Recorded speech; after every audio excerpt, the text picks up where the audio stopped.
with a K. KSL offers the best daily newsletter in the state. It's the 3 things you need to know. Every weekday, we deliver quality and relevant content to your inbox. No ads, no spam, just the 3 things you need to know to be informed about the world around you. Subscribe today. Visit KSLNewsRadio.com or text the word inbox to 57500. That's inbox to 57500. KSL News Time, 8:59. Traffic and weather together every 10 minutes on the 9s. Brought to you by UCCU. Big on business, including commercial loans. Love where you bang. Here's Cormac Bone. Crash northbound I-15 at Bangerter Highway in the left shoulder, but still causing extra heavy delays from 2100 north in Lehigh all the way up to Bangerter Highway. And then southbound 15, not seeing too much relief. It is still slow from 5300 south all the way down to 1400 south. That crash still there in the left shoulder. At least they've opened up that lane, so volume or density is decreasing, but it is still long stretching on South 15 from Murray to Draper. McKenna?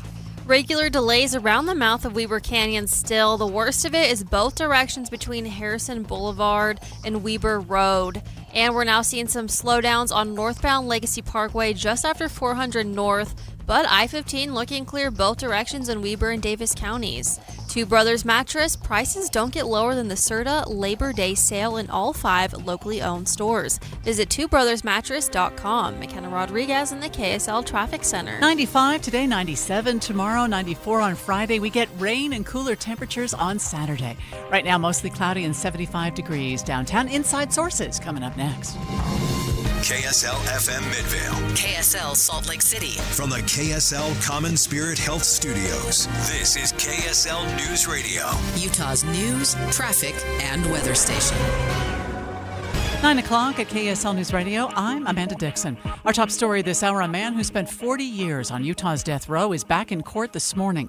Prosecutors are seeking to retry Douglas Carter for murder, but his defense attorneys want the judge to consider letting him out of jail. It would be very unusual for a person accused of an aggravated murder in the state of Utah to be out pending trial. That's KSL legal analyst Greg Skordas. Carter's conviction was thrown out by the Utah Supreme Court last year after a judge found serious misconduct on the part of the state in his original trial. That included police bribing and threatening witnesses, according to the court. Prosecutors are seeking the death penalty for Carter again. Our top national story from ABC News, a deadly flash flood and mudslide in Nepal has killed scores of people and left hundreds of others missing, including 3 Americans. More from ABC's Lama Hassan at the Foreign Desk. The rescue operation is underway. Where this took place near the border with China is a popular destination with tourists. And according to the Nepalese Tourism Board, nearly 400 tourists are missing.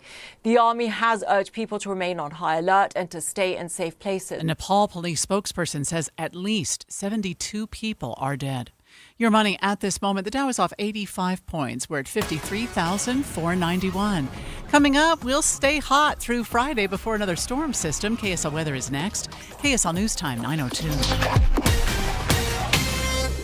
Mornings are for recharging. And they're for starting your day right. We volunteer to join you in the car. Get news and weather at 102.7 FM during the most important part of your day. Andy and Amanda, each morning between 5 and 9 on KSL News Radio. Most families get their financial advice in pieces. A financial advisor here, a CPA there, an estate attorney somewhere else. Everyone means well, but nobody's talking to each other, and those gaps can work against you. Trajan Wealth's family office brings wealth management, tax strategy, and estate planning together, not as separate conversations, but as one coordinated system built around your life, your goals, and the people who matter most. Ours is a true family office, not one that refers you out because it's convenient.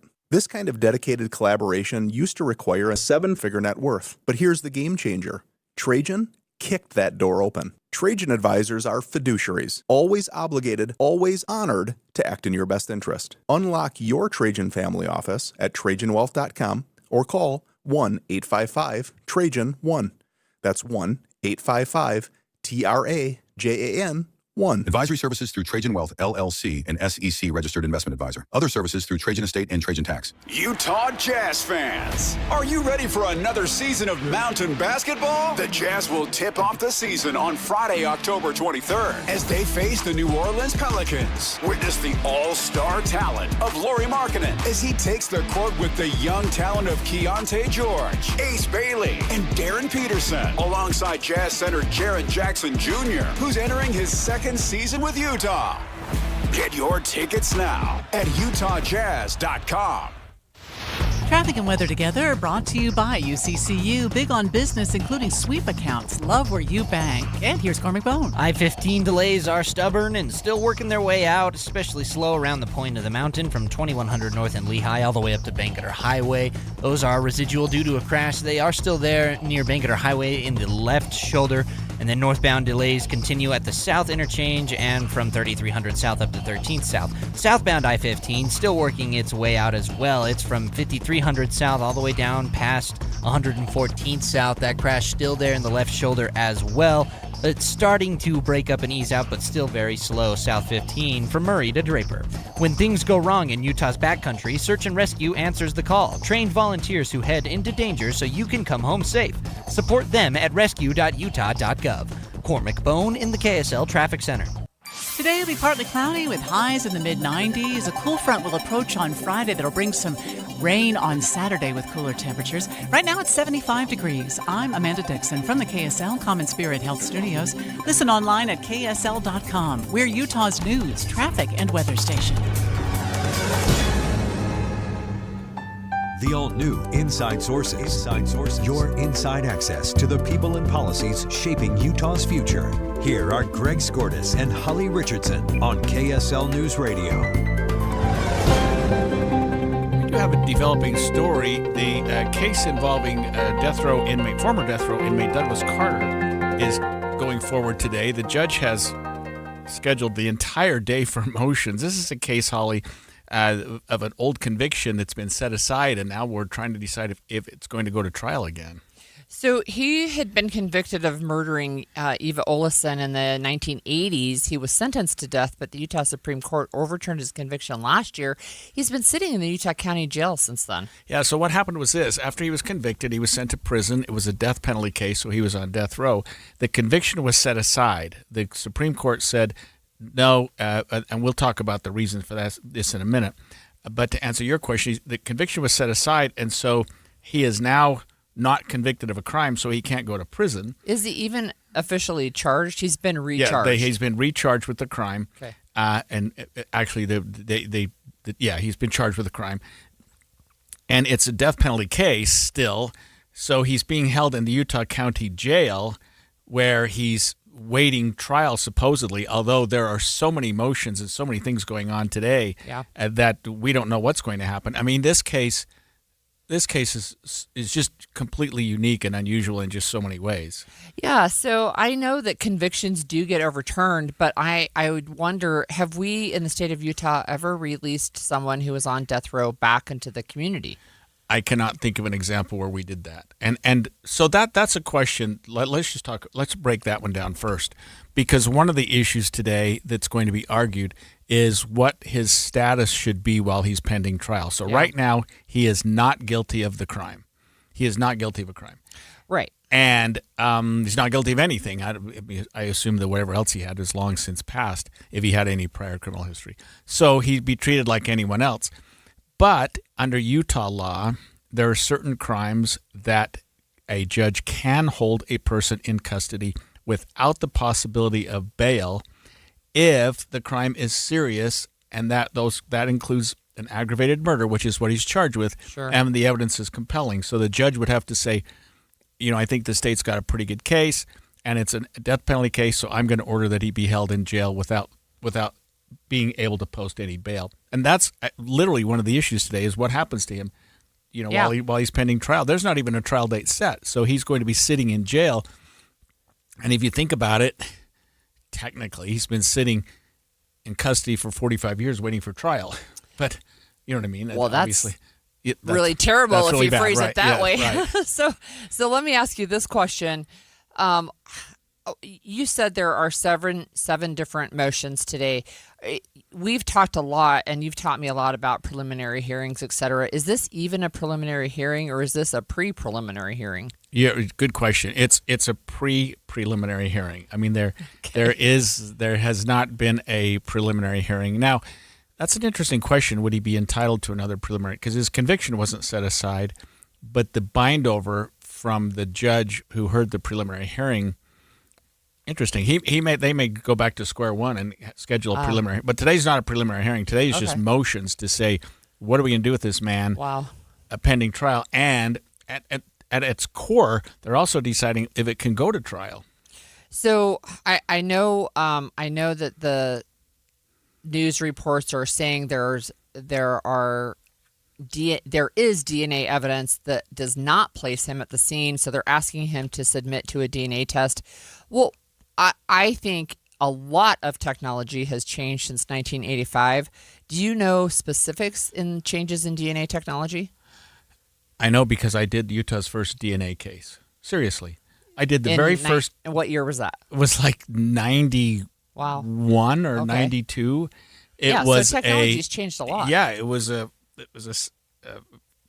sexual abuse homicide case here in Utah. The defendant's name was Troyer, and it was the first DNA case. We argued it before a judge, and at the time, I remember the judge just looking at us going, what are you guys talking about? Yeah. And it wasn't even DNA. At the time, it was RNA. They hadn't even gotten to DNA technology, and we had this big globe like that they put the spiders and stuff in, and it had the DNA sample in it, and that's what they were testing. Wow, this that's big so interesting. plastic thing, and we were taking it to the crime lab, but there wasn't even a crime lab in Utah. We had to take it to another state, and then the defense was taking theirs to another state. Wow! And we were arguing, and the judge finally said, "This doesn't sound like legitimate science to me.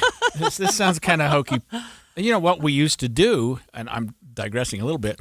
We relied on things like blood typing, like they'd find blood at the scene, and it was AB positive, so it couldn't have been this guy because he's O negative. Yeah. And things like fingerprints, of course, we still use those, but DNA now is just so precise.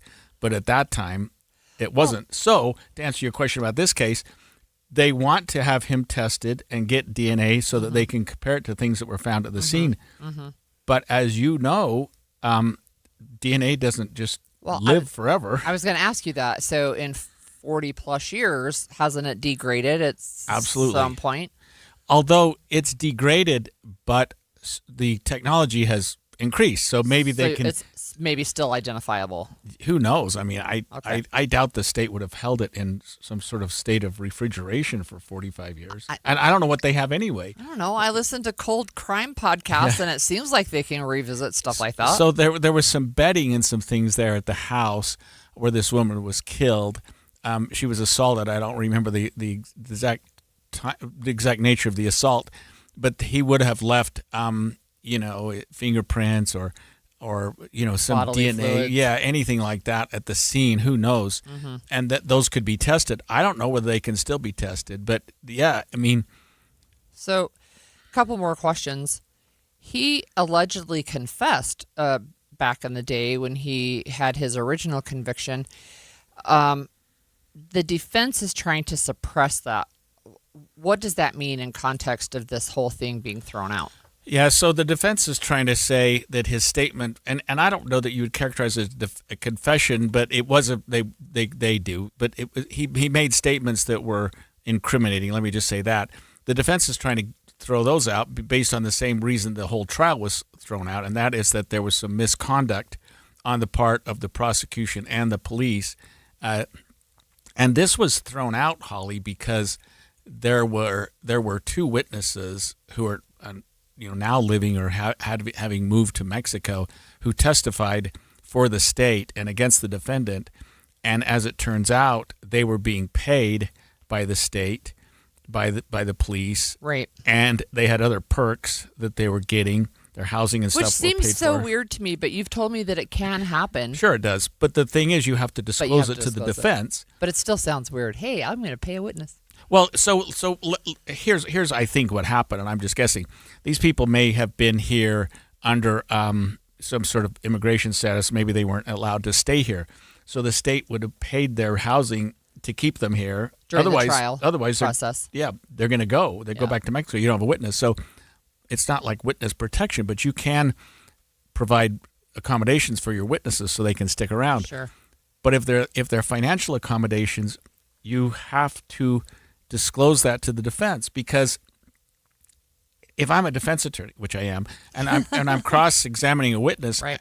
I want the jury to know that they're being paid by the state to testify. Sure. That's important. Yeah. You're getting paid for your testimony. Yeah. Because the whole idea is, are you telling the truth? Well, if you're getting paid for it, maybe it's a little different. Yeah. I mean, it's critical, and that was not disclosed. Why that wasn't is beyond me. It's just nuts that the state and the police would have held that back from the defense attorneys. But once that was discovered, the Supreme Court's like, get out of here. That's such a critical and important and exculpatory piece of evidence that you absolutely have to have that. You absolutely have to have it disclosed to you, and the defense was entitled to it. And when they weren't, see you later, we're going to try this case over. It's not like the other case that we talked about the other day. I know we're running out of time. Where the conviction stood, but the sentencing was thrown out. Right. They throw out his death penalty order. They're going to have a third jury decide what his punishment should be. Yeah. This case, the jury's going to have to decide if he's even guilty or not after. If it even goes to trial. Right, yeah, exactly. All right, well, I have a whole lot more questions, so we're going to stick with this topic, and we can come back after the break. Hi, this is Doug Wright, and there are 3 terrific productions underway right now at Hale Center Theater. Let's start with the newest on the Jewel Box stage. It's Moriarty, a new Sherlock Holmes adventure, pitting Holmes against his arch rival and mentor, Professor James Moriarty, in a delightful and even humorous tale.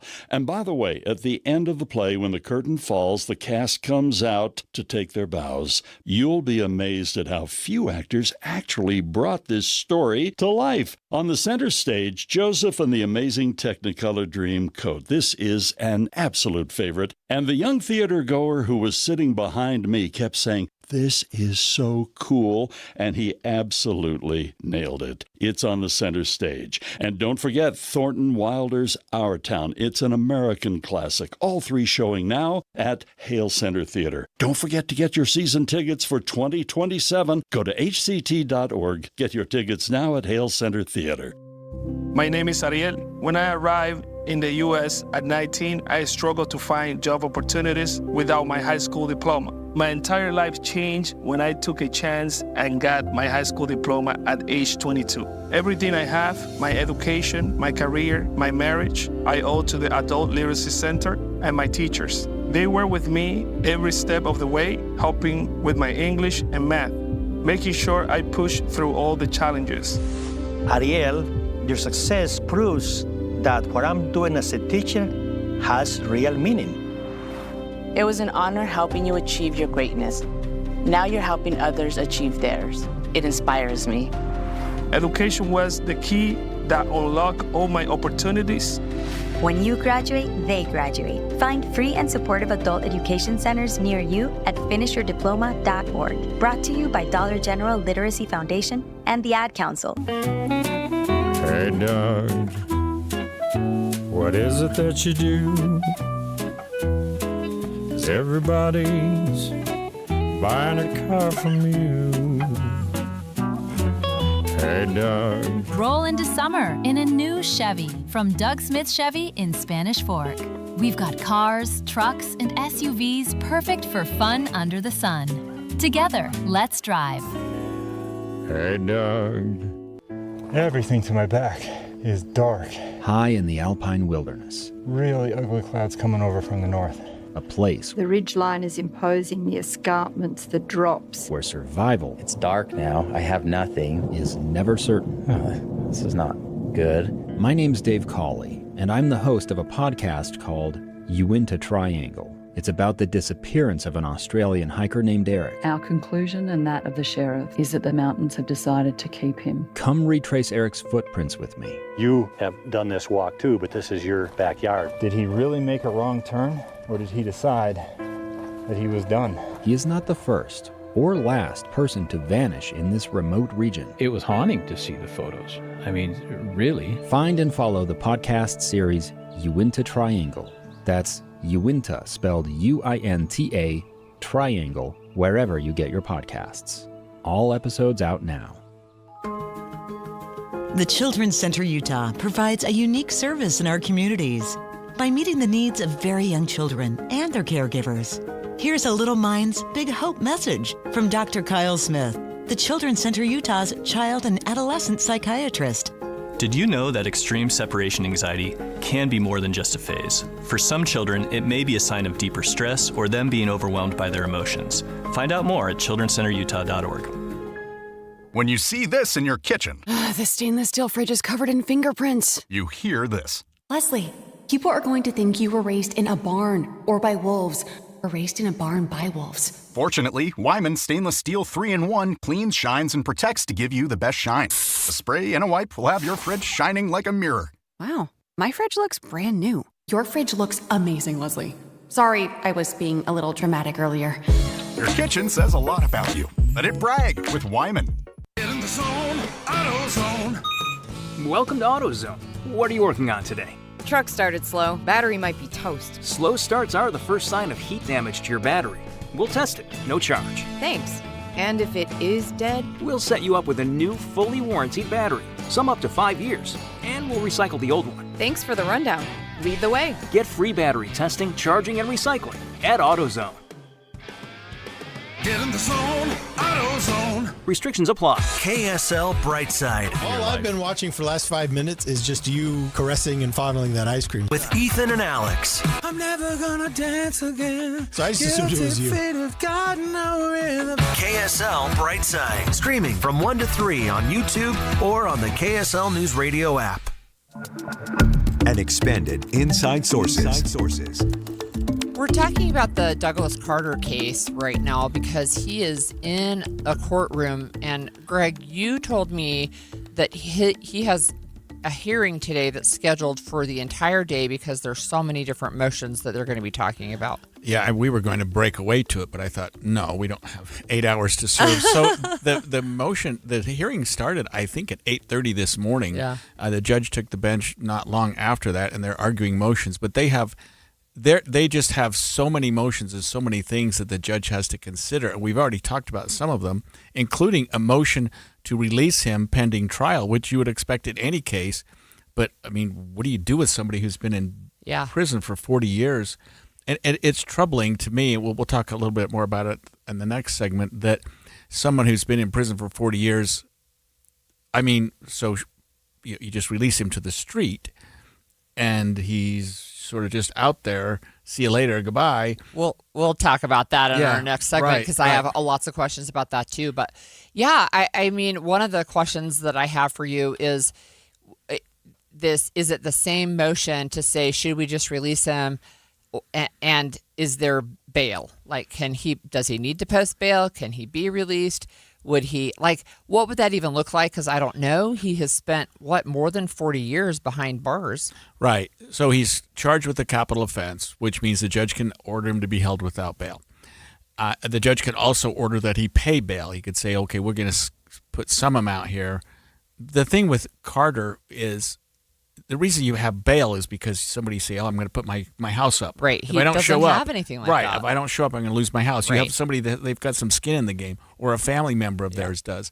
I can't imagine that he would have someone that would post the bail for him. Now, I don't know. That conversation we had with Amy Donaldson yesterday was fascinating. About his biological son. He's got a biological son who must be in his 40s right now or older, and found out about him when he turned 18, and seems to have some connection to him and some positive feelings about him. And I don't know that he would be willing to post a huge bail amount. I don't know. There's just a lot of questions still. So we've got a camera in the courtroom.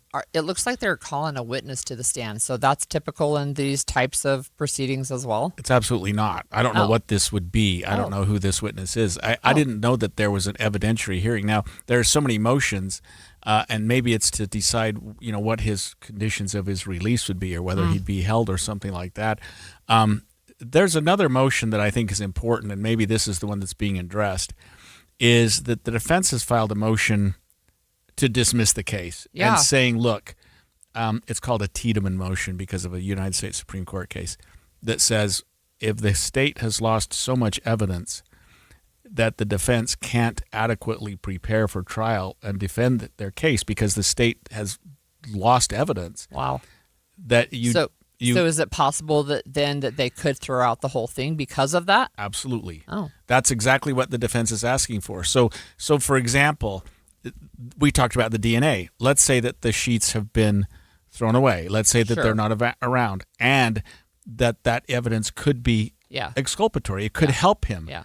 Like, hey, if I had those sheets and I could get DNA, I could show you that my DNA is not there. I think that would be something the jury would want to hear. Yeah. Both ways. Yeah. I think both sides would want that. If there was some assault that occurred in the bed or in the bedroom and there was his DNA there, that would be compelling. But if there was a full-on, forensic examination of the clothing and there was a DNA test and there's nothing there with his DNA, if I'm a defense attorney, I want the jury to know that. I would like the jury to know that. And so if that evidence has been destroyed, a judge can say, okay, that puts the defense in a position where they can't adequately defend their client. And the destruction was done by the state. Yeah, It wasn't by some exactly. third party. They said, because you don't hold evidence for 45 years. Or 40, whatever it is, 41. So that's a significant motion that the defense has filed here that could be dispositive. It could absolutely throw the case out and they'd be done. The state could appeal that to the Supreme Court. Sure. But this judge has some really difficult decisions to make. And this judge, I know, Pullen, he's a great judge. He's been one of the finalists for our Supreme Court, so he's a very skilled judge. He was the Wasatch County attorney in Heber City. I knew I recognized his name. Yeah, he was the county attorney there for some period of time, the elected official, I believe, and then he worked there. So he's got experience as a prosecutor, but he's also just a really brilliant man, a good writer, So it sounds like there's maybe a couple of motions that, if they're not competing, they're at least overlapping. So you've got one where you're saying the defense is trying to have the case thrown out because of loss of evidence.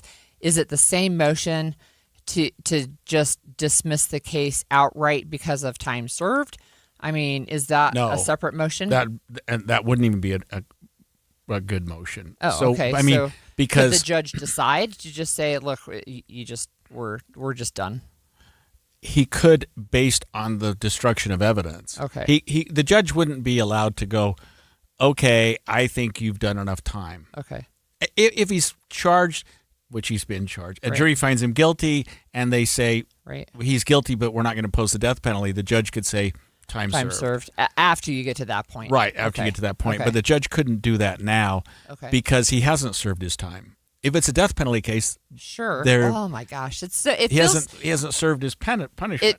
It feels difficult to have a conversation like this. He's 71 years old. He's been on death row for more than 40 years, and now you're saying we're going to start over with a trial, potentially where I don't even know if you can track down the witnesses now. Certainly the state is arguing, or not the state, but the defense is arguing that evidence has been destroyed by the state. I think our producer Andy told us that the person on the stand is a forensic investigator for the state. That's who's testifying right now. So maybe they're going to talk about the DNA. evidence that may have been lost or found or something like that. Because the state is also asking for his DNA. They're asking for a Right. swab Right. of his mouth to Right. get DNA. So this Right. investigator may be one that found Right. some things, and they have male DNA or something like that. So they want to compare it to his. The judge would almost certainly order that. I'm surprised that's even a question. There's evidence. I'm surprised they don't already have the DNA. Yeah, his DNA. exactly. Yeah. I'm surprised at that too, or that he wouldn't just submit to it. You'd think that the defense might think it's going to be helpful to them, but the judge is almost certainly going to order it. But I guess the judge wants to know why. Is there something there to compare it with? Well, we already have. In fact, one of the reasons that they're here today is because the state lab says that Douglas Carter's DNA wasn't on any murder scene evidence. Well, at least that's what the defense is saying, which means they already have his DNA. So I don't even understand that one. I think but they want another test. So I don't know whether his DNA was collected so long ago that it's broken down or something like that. It's not quite the same as what it would have been, or maybe they've got some new technology or something. But I think they're trying to get an update on that. This case is so bizarre and so strange that it's a one-off, and he served 40 years for a crime that right now he hasn't been convicted of. Let me ask you this question. I know we're running out of time on this segment, but is there any possible consequence for the prosecution from 40 years ago, from the attorneys accused of misconduct, or even those witnesses who received payment? Is there any kind of consequence for any of those people? Yeah, so that reminds me of one thing. That when the case was thrown out, the state was trying to decide if they could recharge it, so they had to go find those witnesses. Oh, okay. They were back in Mexico. Yeah. And so not only they have to find them, but they have to figure out if they can get them here, because you'd have to bring them out voluntarily. Apparently they did, but those witnesses didn't do anything wrong. They just testified. Except for taking the money, but you're saying that could be on the up and up. Right. Okay. That's not their obligation to disclose that. Sure. But you would think there might be some punishment to the state. I guess the punishment to the state existed in the fact that we're starting over. Their entire case was thrown out, and the conviction starts over. But I would also think after 40 years, I don't know, a judge might lean toward the punishment being, look, you guys, you messed this up so badly. Yeah. And he's done enough time. Let's just move on. I'm a little surprised, and I know Jeff Gray, the county attorney down there, he is the best county attorney in the state. He's got to be leaning toward maybe just letting this case go, but apparently not. And I would say maybe the victims' families had some input in that. Yeah, maybe. Well, let's broaden the conversation just a little bit about what happens when someone's conviction is overturned. What does our justice system do to help them assimilate to a completely different world? Or do many stay in custody pending additional appeals, just like Douglas Carter? Our coverage on this continues after this. 9:30 at KSL News Radio. I'm Amanda Dixon. Our top story, Meta has agreed to settle a multi-billion-dollar lawsuit, promising $212 million of it to Utah. ABC's Jim Ryan says Meta is also promising fundamental changes to its platforms to make them less addictive to young users. Going forward, kids under 18 will be limited by the apps themselves to only 2 hours of screen time per day on Facebook and Instagram, and none overnight or during school hours. In a statement, Meta said, quote, "We want to get this right for parents and teens." And it urged TikTok and YouTube to adopt similar changes to their platforms. Utah Governor Spencer Cox says for the first time, children come before profits. The Utah Department of Health and Human Services is getting ready to release a multi-year study into the causes of teen suicide in Utah. One of the main purposes in this study is to look at ways we can prevent suicides in teens. We know that no one can do everything, but we do firmly believe that everyone can do something. Even if it's just noticing the teens around you at church, in your neighborhood, in a school environment, anywhere where you are interacting with youth. Laura Levitt with DHHS says there was not a single youth that exhibited every warning sign, or even most of them. She says there was a common warning sign among those they studied, and that was that something in their life was changing. Don Brinkerhoff, KSL News Radio. You can listen to the rest of the interview with Laura Levitt on today's KSL News Daily Podcast with Maria Chaleos. Your money at this moment. Right now, the Dow is down 129 points. We're at 53,447. Coming up, we'll get up to 95 degrees today. More rain on the weekend. Right now, it's 75. KSL weather coming up. KSL News Time, 9:32. A reminder about the simplest way to get updated for your day. Hit your KSL preset when you jump in the car, and we'll take care of the rest. Hear key news updates and traffic reports. Andy and Amanda from 5 to 9 in your car. KSL News Radio at 102.7 FM. Hopefully the pace of life, this crazy summer we've just had, is beginning to slow down just a bit for you. And maybe you're looking for something special to do this weekend. Might I suggest the best meal you have had in a long, long time? Go to Ruth's Chris Steakhouse. In the heart of downtown Salt Lake City, the Ruth's Chris is here and waiting for you at 275 South on West Temple. Combine it with a movie or some other special event in downtown Salt Lake City. Maybe just a day of shopping. And then, of course, there's Ruth's Chris Steakhouse at Hotel Park City. Take that drive up the canyon, enjoy the mountain environment, and the very best food from steaks and seafood and poultry and side dishes and desserts that are just off the charts. It's time to pamper yourself, and all you have to do is make your reservations now at Ruth's Chris Steakhouse. Breaking news doesn't wait, neither should you. Get immediate news alerts anytime news breaks. Download the KSL News Radio app for free for breaking push alerts on your phone, or subscribe to our breaking news text line.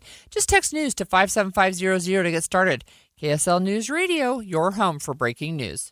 Do you have an IRA or 401k? It's natural to think of this as being your money, right? But remember, you still have to pay taxes when you withdraw this money in retirement. And you could be paying a lot more in taxes on these accounts than you know. A lot more. Learn the strategies that can help you reduce or eliminate your taxes in retirement. Don't miss a special edition of Retirement Solutions Radio this Saturday afternoon at 3 o'clock.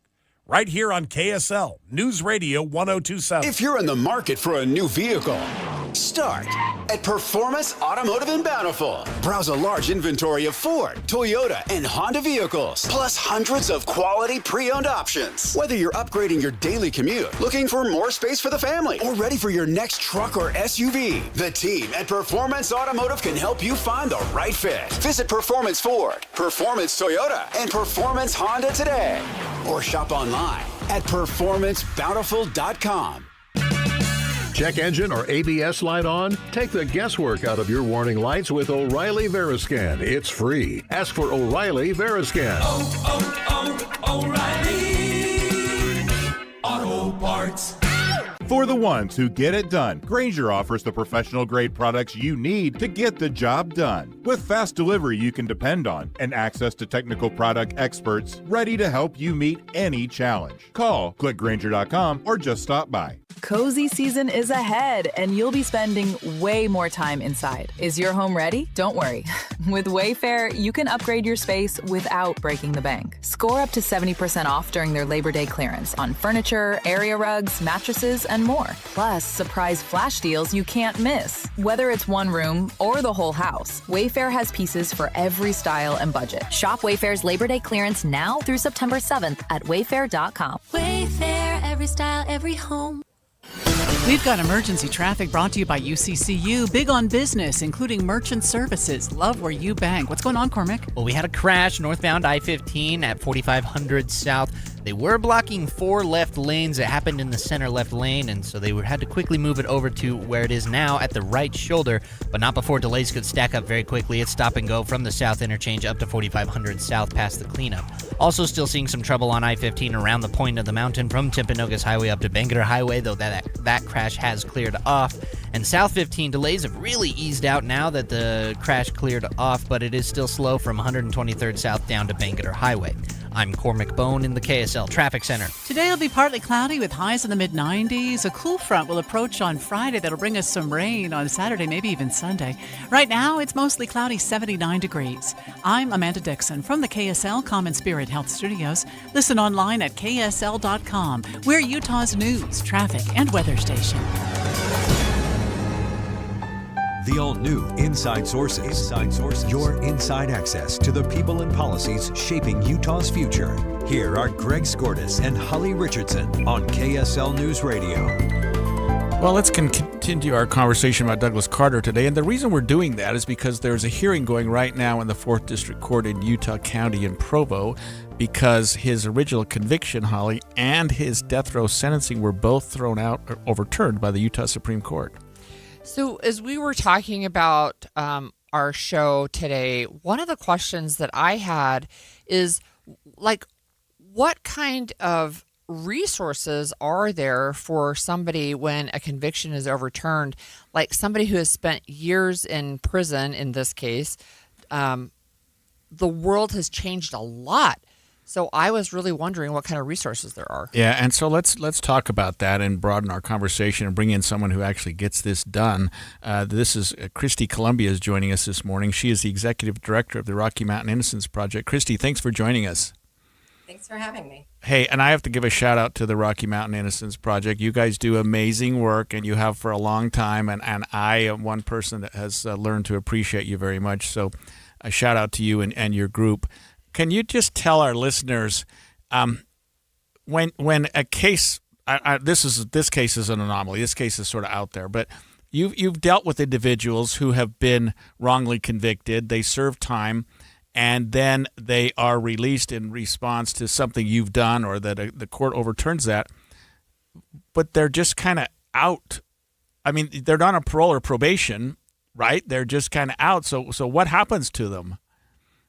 They are kind of just out there. You're absolutely right about that. There is a huge gap in resources that aren't available to someone whose conviction has been overturned or someone whose case has been dismissed even. So someone in that posture where the state still has the ability to retry them because the conviction has just been overturned, but you're still in a pretrial posture. So there's really not a lot of resources available to you the way that someone who, let's say their charges have been dismissed. Let's say it's someone who has even been exonerated, which are the biggest victories for organizations like RMIC. You have someone who's not subject to the Department of Corrections anymore. So they are, I think one way is out there. You're just out there and good luck to you.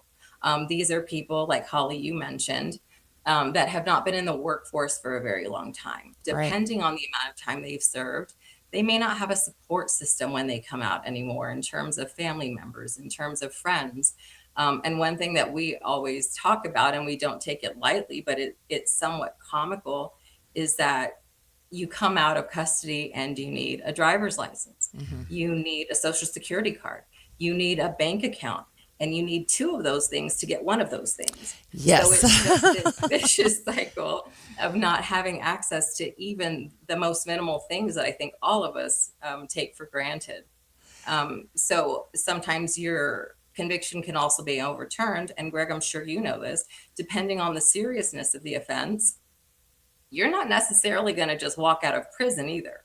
So there's not a mechanism in place that even ensures that. So you could still be sitting in prison knowing that your conviction has been overturned and just waiting to see what happens.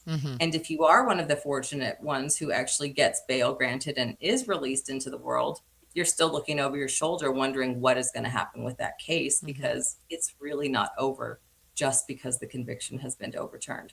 So when you look at getting employment, you still have a pending charge for a very serious offense if your case hasn't been dismissed or you haven't been exonerated. So it makes even employment extremely difficult. Clearly, this is something I could go on and on about, but those are the simplest examples of obstacles that someone released. You know, I was thinking about like the logistics of just coming out of an environment that is so controlled and going into what we might say is the real world, right? Back to the real world. Where do they find clothes? Where do they find housing? Say they don't have a big support system, right? How do you get them up to date on what has changed in technology? I mean, in the Douglas Carter case, for example, if he were to be released back into the community, cell phones didn't exist. The internet wasn't a thing. Social media wasn't a thing. I mean, do you remember how to drive? Like, I mean, it's been a while, right? So even some of those basics, how do you get them clothing and a place to live? So like I said, if they're released on parole, let's say, if it's through that mechanism that they're released, they're going to have a lot of support and resources from DOC that clients or individuals outside of that context are not going to have. So they're going to have the same resources that our community offers to anyone in need. When it comes to, let's say, food, but shelter is going to be another issue. Yeah. Because not every housing authority is going to want to house someone who has a serious felony conviction on their record. Well, and or not a only that, serious they have felony the charge waiting pending. lists are months long, right? Yeah, definitely. So we're dealing with some of our clients with these issues actually, and we are learning it as we go because it's been somewhat rare at our organization in particular to have clients released through some of those, and we're learning as we go. So we're seeing firsthand the really large gap in resources. Now, one where there's some organizations that are available or where resources are available are going to be when maybe there's a substance abuse issue, and you may have seen this yourself, Greg, where there's halfway houses available, there's resources available for when there's a substance abuse issue.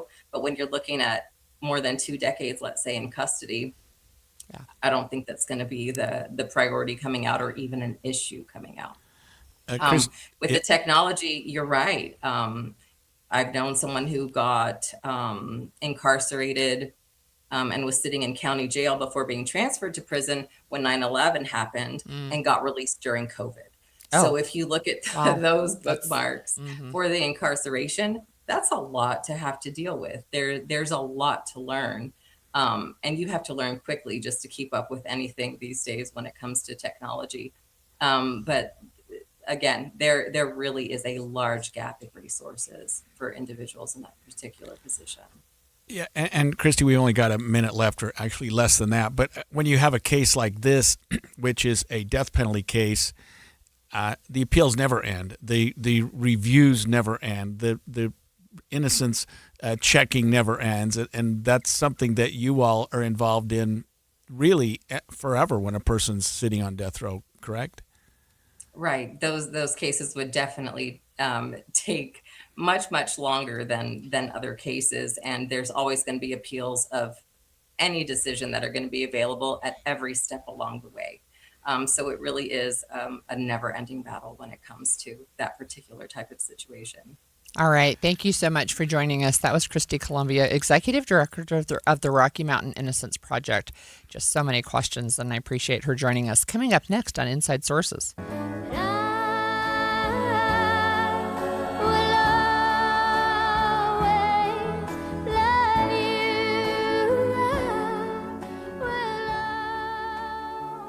As we collectively mourn the loss of Dolly Parton, we want to spend a few minutes talking about her legacy of philanthropy here in Utah. Stay with us. Hey, what have I told you that 4 weeks from now, everything in your life could feel different? That is your energy, your weight, the way your clothes fit.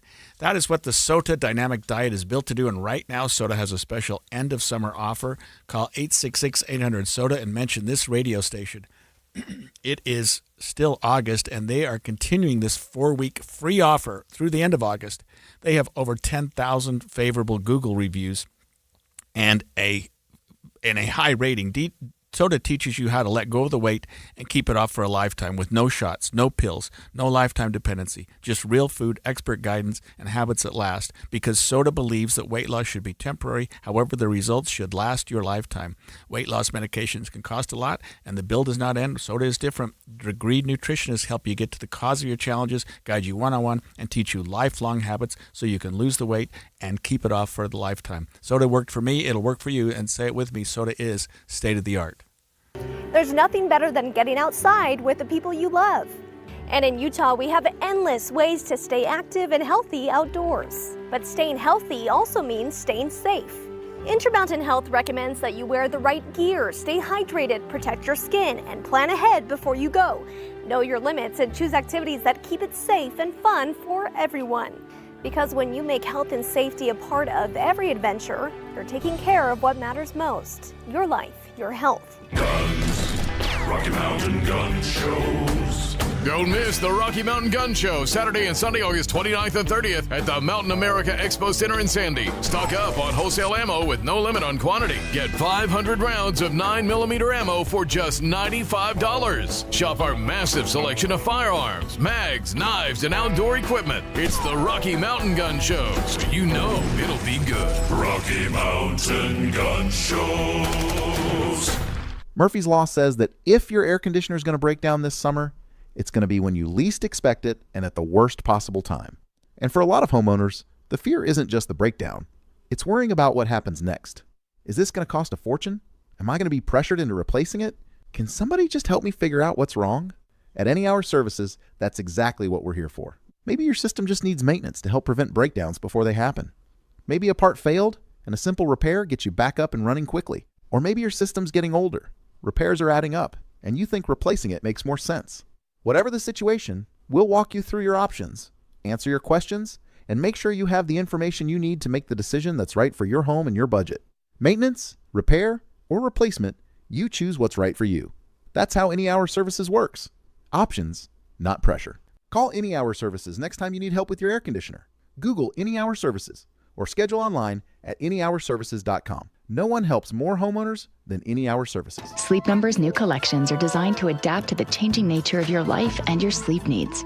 Whether it's the personalized comfort of the Comfort Mode mattress, the targeted pressure relief of the Comfort Next mattress, or the Climate Collection that actively cools or warms to help you fall asleep and stay asleep.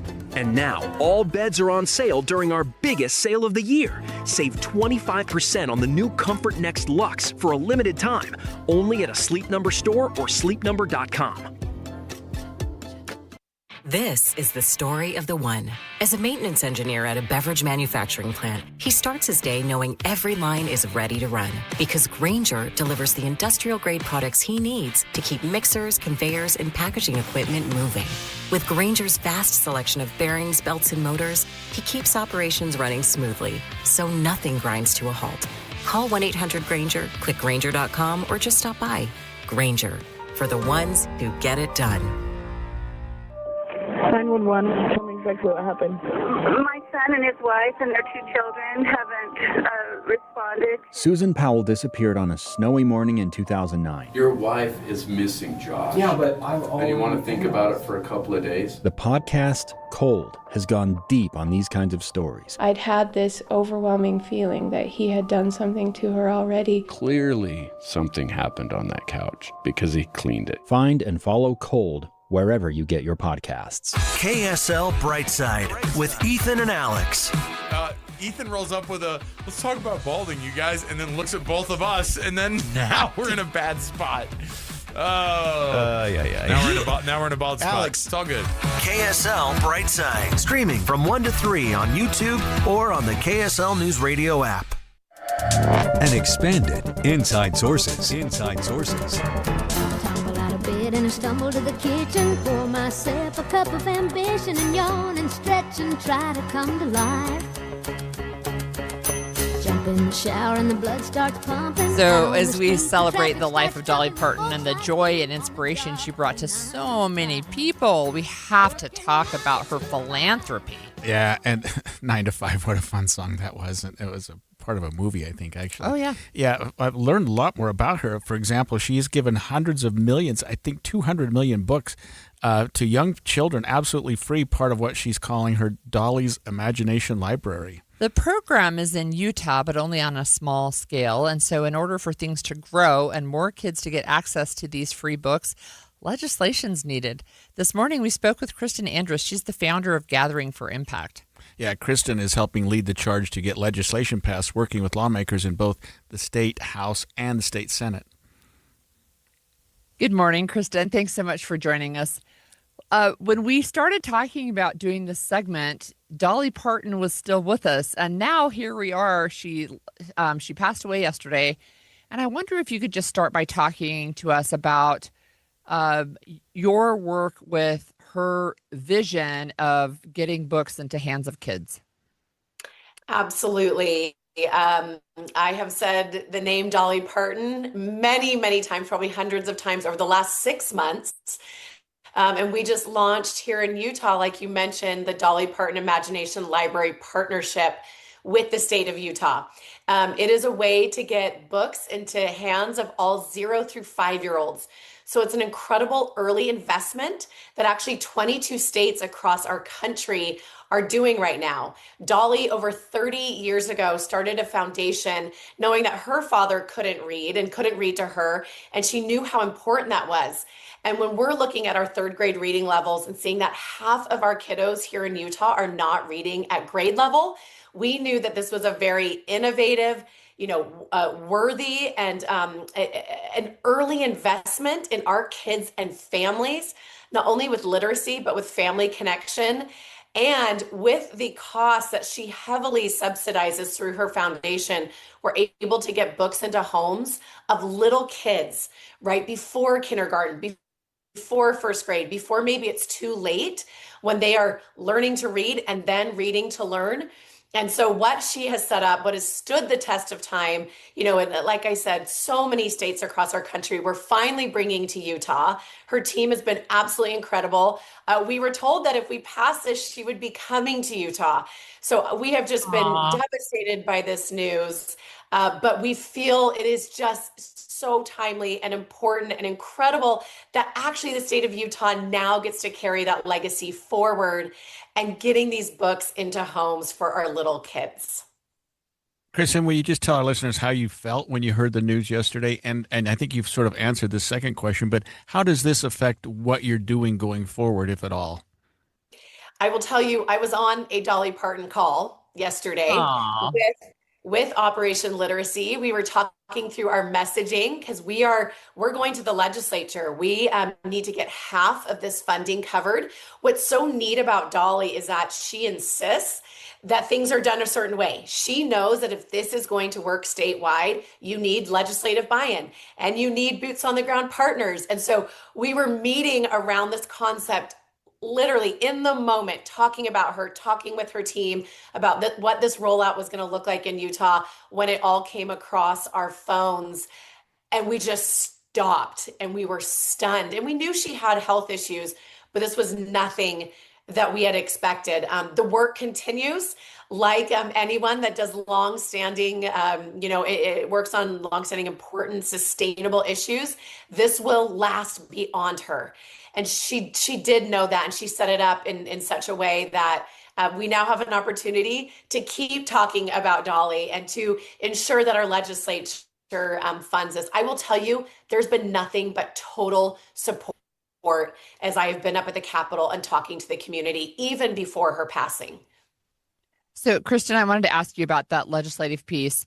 Do you have sponsors or potential sponsors for this piece of legislation? And what does it look like heading into the session?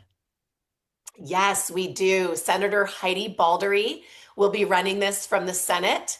Senator Heidi Baldery, and then Representative Ariel DeFay will be running it on the House side. Met with Speaker of the House, Mike Schultz, and he said, "You have my total support. We're really excited about this." I've met with Candace Perucci, Representative Candace Perucci, who's up in leadership, and Evan Vickers in the Senate, and they have all been very, very supportive of this early intervention so that we're not just pouring money into literacy when kids are already behind, but this early piece and this investment in our kids. So we will be running a bill and an appropriation. We're only in August, so I'd say we're ahead of the curve. We're hoping to be in the governor's budget. We've worked with him and his team, and First Lady Abby Cox has been a huge proponent, along with Rich Nye, head of education. And so we feel really, really good about it, but there will be an appropriation that goes with that, and it's going to be ongoing. And we know that the budget is small, but we're hoping that this early piece, this intervention piece, speaks to the legislature, and they fund it. Yeah, and it sounds like this would be legislation that would be not just for a year, but an ongoing thing, a line item, something that the state would be involved in for hopefully as long as they can. That's exactly right. We have about 4,000 children already signed up. My family, along with another family, got with Operation Literacy, and we're trying to grow it to 15,000 to, show proof of concept, to show the demand. When we got on with the school foundations yesterday, I mean, I'm telling you, my day is made up of Dolly Parton meetings all day, every day. Every school foundation said, "We're ready. we want to go. Wasatch District said we have 2,000 kids ready to sign up. Wow. So we are anxiously waiting. And I'll just share one story down in St. George. A woman started the Hive Foundation. She cared a lot about reading. She knew that this was important to our state. And so she opened it up. Within 3 weeks, she had 1,000 families signed up for Dolly Parton Imagination Library. But in order to go statewide and to make sure that every child has the opportunities to sign up, we actually have to have that legislative buy-in. All right. Thank you so much for joining us, and how timely to have you, Kristen. Thanks again. Thank you so much.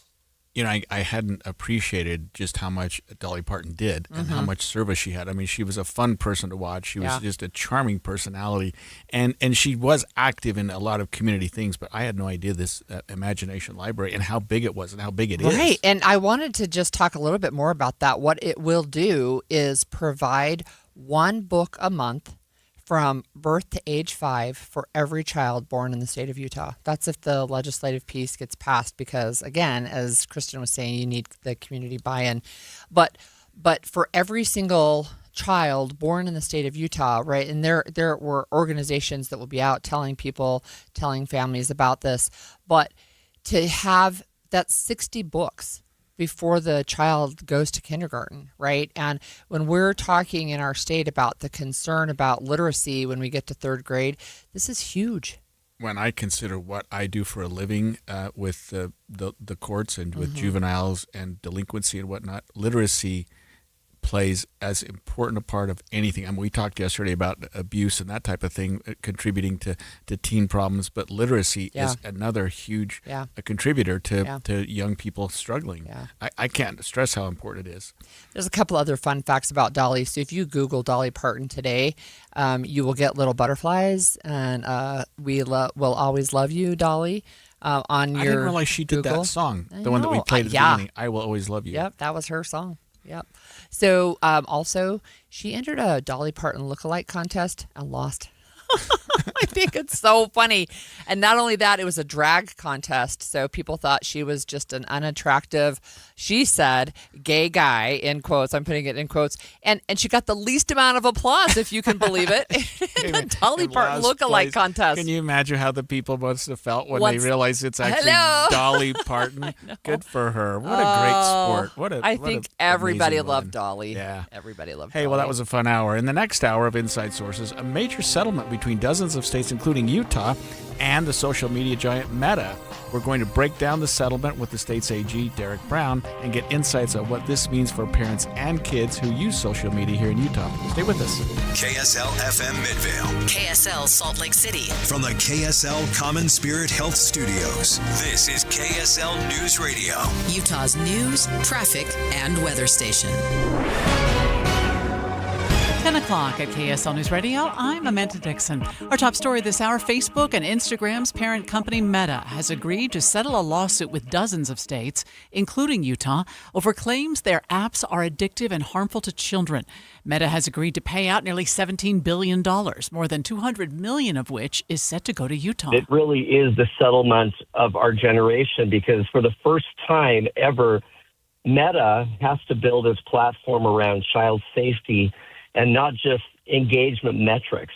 That's Utah Attorney General Derek Brown. As part of the settlement, Meta will have to create more safeguards and time limits on their apps for users under 18. Our top national story this hour from ABC News, Canada is hitting back, retaliating against President Trump's 50% tariffs.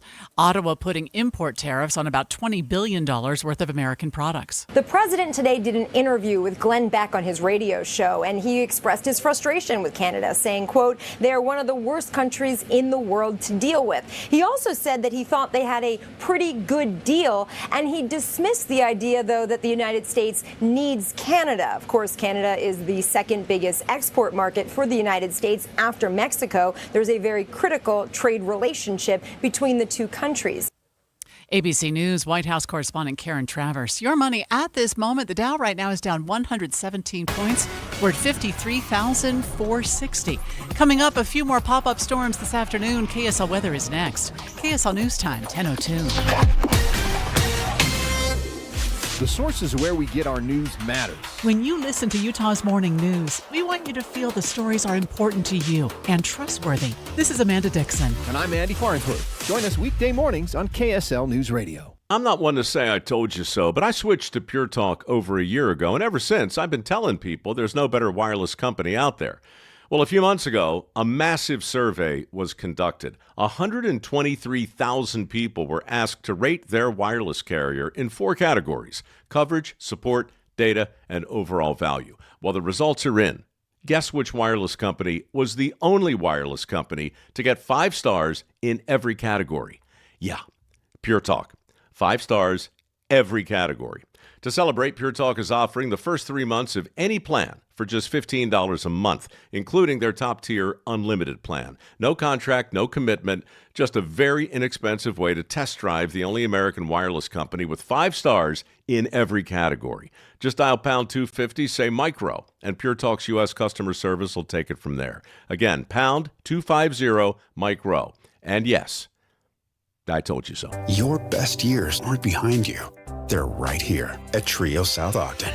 Discover independent living services that embrace aging as an opportunity to lean in, not step back. To pursue passions, not retire from purpose. Here, life is bright, colorful, and unapologetically fun. Move in, thrive on, because aging doesn't mean changing who you are. It means having more time to be exactly who you are. Schedule your tour today at triosouthodden.com. Looking to transform your kitchen or bathroom? Discover the difference at AMC Building Materials. New arrivals are here. Explore the latest shaker-style cabinets, sleek European-style flat panel cabinets, and beautiful new quartz countertops in today's most popular colors. With a 25,000 square foot showroom and a warehouse in Salt Lake City, AMC keeps a wide selection of the most popular cabinets and countertops in stock. So many in-stock cabinet styles are available for same-day purchase and pickup, making it easy to start your project right away. Enjoy factory direct pricing, free design, free in-home measurements, and expert installation. Most remodeling projects are completed in as little as 10 days. Visit the AMC Building Materials showroom at 3678 South 700 West or schedule your free estimate today at amckitchensaltlakecity.com. AMC Building Materials. Come see the difference today. Out here, farming runs on credit. Every spring, we borrow from the local community bank to get crops in the ground. But proposed crypto legislation in the U.S. Senate contains a carve-out that would drain deposits out of our hometown banks, causing us to have to pay more for the credit we need to do our job. Call Senator John Curtis and tell him don't let a crypto carve-out drain credit that farmers rely on. Learn more at farmersforafairdeal.com. Paid for by Farmers for a Fair Deal. Traffic and weather together brought to you by UCCU. Big on business, including commercial loans. Love where you bank. And here's Cormac Bones. Still seeing delays northbound I-15 coming down the hill from the point of the mountain up to Bangerter Highway, and then again slow from the south interchange up past 4500 South. That crash is still there in the right shoulder at 4500 South. So do be careful as you get around them. But otherwise, roadways looking pretty calm. No delays on I-80 through Parley's Canyon all the way over to the US 40 turnoff. And I-15 through Davis and Weber counties looking really calm. Since 1913, UMB Bank has stood beside businesses, understanding what's at stake. Banking is a relationship built to last. Visit umb.com. Bank deposit products provided by UMB Bank and a member FDIC. Cormac Bone in the KSL Traffic Center. Today will be partly cloudy with highs in the mid-90s, a chance of an afternoon thunderstorm mostly over the mountains. A cool front will move in on Friday that'll increase clouds and chances of rain on Saturday. Right now it is cloudy and 82 degrees. I'm Amanda Dixon from the KSL Common Spirit Health Studios. Listen online at ksl.com. We're Utah's news, traffic, and weather station. The all-new Inside Sources. Your inside access to the people and policies shaping Utah's future. Here are Greg Skordas and Holly Richardson on KSL News Radio. Well, we have some developing news this morning. It surprised me a little bit, but Meta has agreed to a massive settlement with several states, including Utah, in a lawsuit over whether their platform hurts young people. We've talked about this lawsuit before and just what it could mean to the company. if it went forward. But this settlement includes safety measures like daily time limits, age-appropriate content controls, and according to state leaders, Utah will receive at least $212 million through this. Yeah, of course, this falls on the heels of New Mexico getting an almost billion-dollar judgment. Yep. So I think it was in Meta's best interest to settle this up. This trial was about to start. Maybe it had started in California. So we're going to talk about what this means for parents and kids in the state coming up at 10:20 in the next segment. That'll be with the Utah Department of Commerce Commissioner Margaret Busse. But first, let's bring in our own Attorney General Derek Brown, who's been instrumental in Utah's push in this case. Hey, General Brown, welcome to the show again. Hey, thank you. It's great to be here. Appreciate having me on. So I just want to ask you, first of all, were you surprised that Meta settled? No, not necessarily. I mean, we here in Utah had a trial date of November 2nd. Our trial team was ready to go to trial. I was planning on being part of the opening arguments. And I think there were a couple of other states. One was in trial, some that were coming up. And I think having those states like Utah ready and willing to go to trial, I think is one of the things that helped push this over the edge. But it's a fantastic result. We're thrilled with where things are. And ultimately, I know a lot of people are talking about the money, but I'll be honest, this was never about the money. This was always about forcing the industry to make changes. I think I saw this in your press release, but I had thought it already. This feels like big tobacco, right? It feels like David being the states taking on this huge juggernaut of this giant tech company and winning. Well, and Holly, just a little bit of irony is 30 years ago when that tobacco settlement took place, I was an intern here in the Attorney General's office.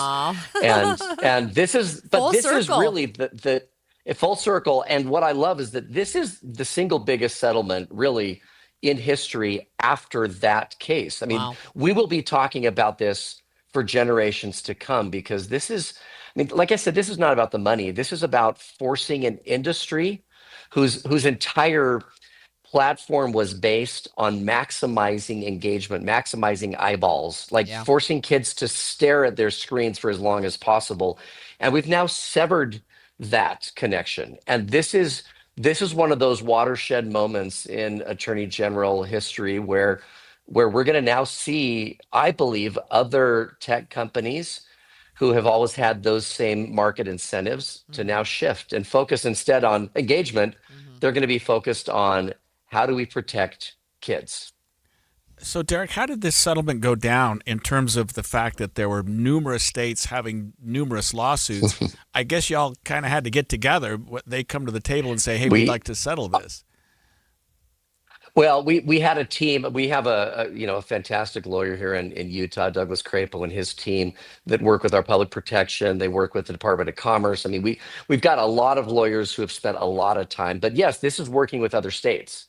This came down to literally a couple days ago, frankly, Sunday afternoon. I wish people could see kind of how this worked out. But this is one of those bipartisan issues where I'm literally on a Zoom call staring at the faces of 47, 48 other attorneys general across the country, looking at each other, asking questions, voicing our concerns, saying we need to do this. No, we don't like this. This is stronger, that kind of thing. And so that's what made it just really historic. But I think ultimately, there's two pieces, and the money piece, there's a lot of focus on, but really, if you drill into what we got, like the concessions we got from the largest of the social media companies, things like turning off notifications during school, limiting the amount of time, from a daily basis. Forcing them to do age verification, which is something that we tried to do here in Utah. And then we have these lawsuits here in Utah that we've been defending. And, those are difficult cases. And to have them voluntarily now as part of this settlement, making all of these changes that we've been arguing for, it's a huge win for parents and obviously a huge win for kids. So I have a question about the lawsuits against the age verification thing. Did those now all go away? Are they moot now? Well, a lot of those issues have been resolved, and we're going to be working through what that looks like. But fundamentally, a lot of them were based on them saying, well, you can't force us to verify based on age. And what's great about this settlement is they've essentially agreed that when you sign up, and here's the way it works: when you sign up, they're going to assume that you're a teen, and then after an age verification process, which they've agreed to do now. If you're not a teen, then you proceed, as an adult. Right. If you're under 13, you don't get it. If you're between the ages of 13 and 17, that sweet spot where we really want to focus on kids and help them, all of these protections, time protections and algorithmic protections, they all come together, and that's where this will make a difference. I have to say, Derek, that the settlement of this was brilliant, because not only did it include a financial settlement, which would be great for today, but then you'd have to file another lawsuit in a year or 2 or 3. There are other things that are part of the settlement that Meta is required to do, and you articulated those a little bit. I don't need you to go over them again. But to me, that's almost a bigger part of the settlement than the financial end, to get them to change what they're doing and the way that they are able to use their algorithms and get into these kids' heads. Yeah. I mean, parents have got to be really happy with what happened here. And I have to say this, bipartisan, I mean, the attorneys generals in this country are getting more done than our Congress is, because you're all getting together and doing things. I mean, this is really good news. Well, and we're also doing things as attorneys general precisely because Congress isn't doing things. Yeah. Right. I mean, our members of Congress here in Utah do a fantastic job under difficult circumstances. But the reality is Congress doesn't do stuff. No. And so what that does is it opens up a vacuum for the attorneys general to step in. And frankly, Holly referenced the tobacco settlement. In 1997, when this was happening, we had all these executives from tobacco companies testifying in Congress, and saying, hey, we don't think nicotine is addictive. Yep. And what did Congress do? And here's a big after that campaign hearing? contribution, by the way. Well, and what's funny is they, we realized this was going on as a country. What did Congress do? Nothing. Yeah. And so literally nothing's changed in 30 years. I mean, so because they did nothing about nicotine, AG stepped in and took over. Yep. And this is exactly what's going on here is the attorneys general are stepping in, enforcing this settlement. And Greg, you hit the nail on the head. There are things that we got out of this settlement that, just to be honest, would be difficult under the First Amendment. To, what I'm saying? Like if we were to get that in court, you understand this, Greg, right? If we were to get that in court, it would be a hard First Amendment case to make. And so that's why we're thrilled. We're getting things that we don't think courts necessarily would have ever given to us. I could have even ordered. You're exactly right. I really appreciate it as a parent. So thank you for your work on this. Appreciate it. Utah Attorney General Derek Brown. Thank you. So with this settlement in place, of course, we want to know what parents need to know, and how will the state's Division of Consumer Protection work to make sure kids stay safe on social media going forward. We're going to talk with the director of the Department of Commerce after this break. Are you a local business tired of juggling deliveries, managing drivers, or sending valuable employees across town? There's a better way. Pigeon Ship. For more than 10 years, Pigeon Ship has provided fast, reliable, same-day and next-day delivery services for businesses throughout Utah. Whether you need a few deliveries a day or hundreds, Pigeon Ship has the network, technology, and experience to get it done on time. Auto parts, plumbing supplies, electrical components, pharmacy deliveries, and more. Utah's most successful businesses trust Pigeon Ship to keep their operations moving. Stop the stress of hiring drivers. Stop pulling employees away from their real jobs. And stop worrying about whether your deliveries will arrive on time. Join the thousands of businesses that rely on Pigeon Ship every day for dependable local delivery solutions. Visit pigeonship.com today to schedule a call and see how quickly Pigeon Ship can streamline your delivery operations. Pigeon Ship. Avoid the trip. Pigeon Ship. That's pigeonship.com. pigeonship.com. When American troops withdrew from Afghanistan in 2021, thousands of evacuees fled to the U.S. for protection. Many Americans welcomed their new neighbors. For the last week, the governor tells me his office has been getting calls nonstop with Utahns wanting to help. When we saw the pictures and the videos coming out of Afghanistan, we prayed to be able to help them. But then, what happened?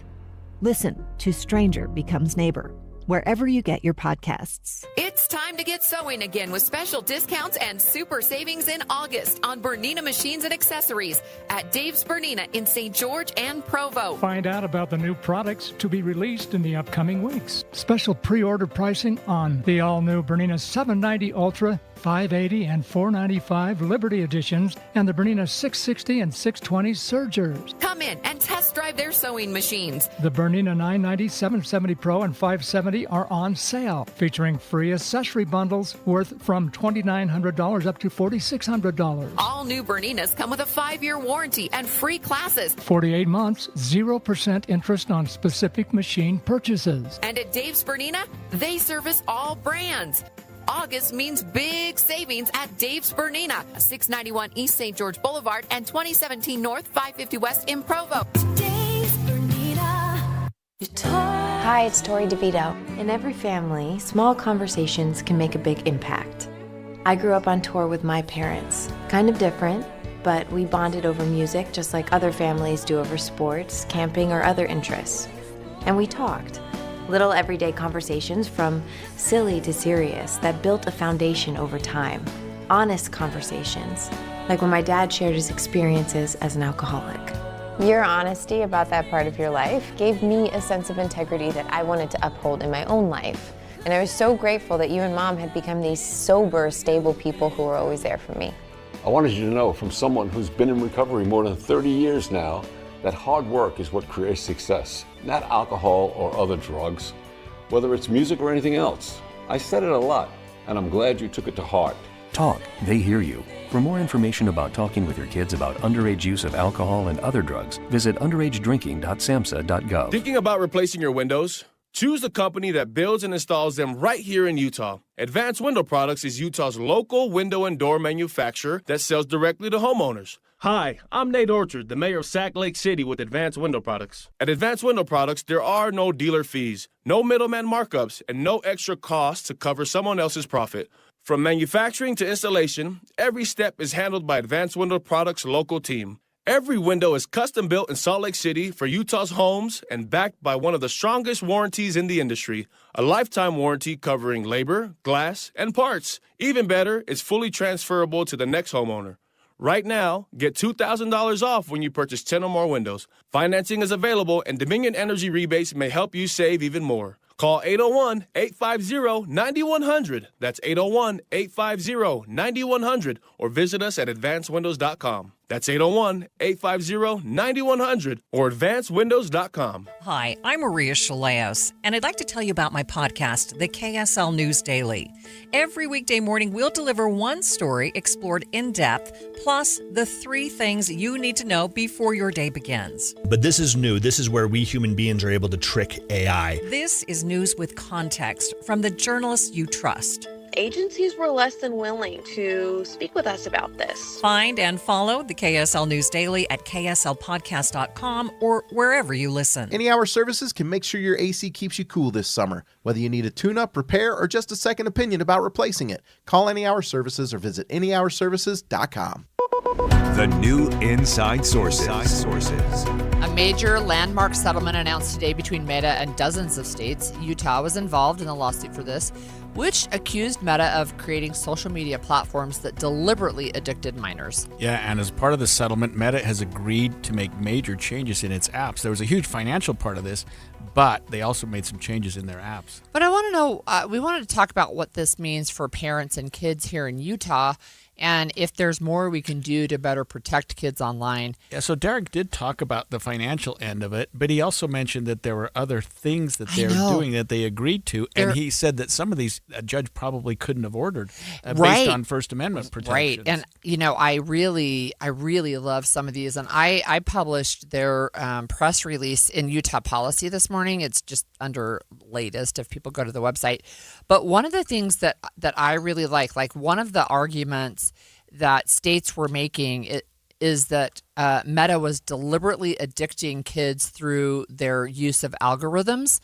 And now they will be offering a non-algorithmic feed, which means they're not going to take your information and just feed you back all the same stuff. Well, we have joining us this morning Commerce Commissioner Margaret Busse, whose Division of Consumer Protection actually helped lead this effort. Margaret, thanks for joining us this morning. Yeah, great to be here. That had to be kind of exciting news for you all. This is an historic day. Yeah. We've been working on this for 3.5 years. As you may recall, Governor Cox announced in January of 2023 that we were going to go after social media companies. And so our Division of Consumer Protection got busy, and we announced the lawsuit against Meta in October of 2023. And so we cannot be more thrilled about the terms that we have been able to negotiate with Meta. It's really a historic day. So, Margaret, I wanted to dive into some of the details with you, specifically from a family perspective. But first, I wanted to ask you, and this was a question from one of our texters, is where is this money going? Does anything go to families who might have been harmed? Is it going to state programs? Is it going to attorneys? Where's this money going? Yeah, it's a great question. And we have a lot of work to do to determine that. But I can tell you that it will for sure be going to help kids with mental health issues. It'll be going to families, and it will be going to educate families and parents about the harms of social media. Because even with some of these features that will be adjusted by Meta, that doesn't mean that social media or that Meta's products are now safe. Parents still need to be vigilant. They just have a lot more tools to be able to be more vigilant. And the default settings, which is crucial, will be much more in favor of protecting kids. But vigilance is still required. And so I would imagine that a lot of the funds will be going towards efforts like that. But the state has a lot of work to do to figure out how to use this money. But the most important thing here is not the money. The most important thing is the injunctive relief. It is the measures that Meta is being forced to take or has taken in order to settle to make their platforms safer for kids.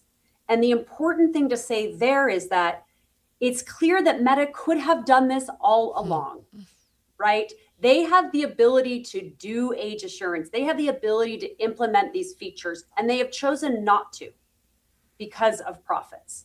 That is the key point here. Yeah, and I wanted to reiterate something you said, Commissioner, and that is that the financial settlement is great, but the injunctive relief, the things that Meta is going to do and has agreed to do going forward are huge. And we just spoke with Attorney General Brown, who said some of them a court may not have even been able to order because of First Amendment issues. But if Meta agrees to them, then they agree to them. And so I'm just wondering, from your perspective, with some of these things going forward and with the financial payment that the state's getting, this has got to be huge in terms of what we can do and how we can help kids going forward in the state and how we can protect families, right? Absolutely. I mean, these injunctive relief terms make it much, much easier for parents to be vigilant and protect their kids. But again, I don't think this says that now Instagram and Facebook are fully safe for kids, but they are safer because of these terms that Meta has had to agree to. But again, parents should still be vigilant. Now, the other thing that's of interest here, we don't know how much money Meta is going to lose in revenues by implementing these measures. So it's not just that they have to pay a monetary penalty, but they are going to be losing out on the revenue that they chose to take, in the name of harming kids. So it'll be really interesting to see what happens for that, because as you know, Meta is trying to lean in heavily in AI. And I don't believe that Meta has been a responsible actor in the social media space. And it's hard for me to believe that they're going to be responsible in the AI space either.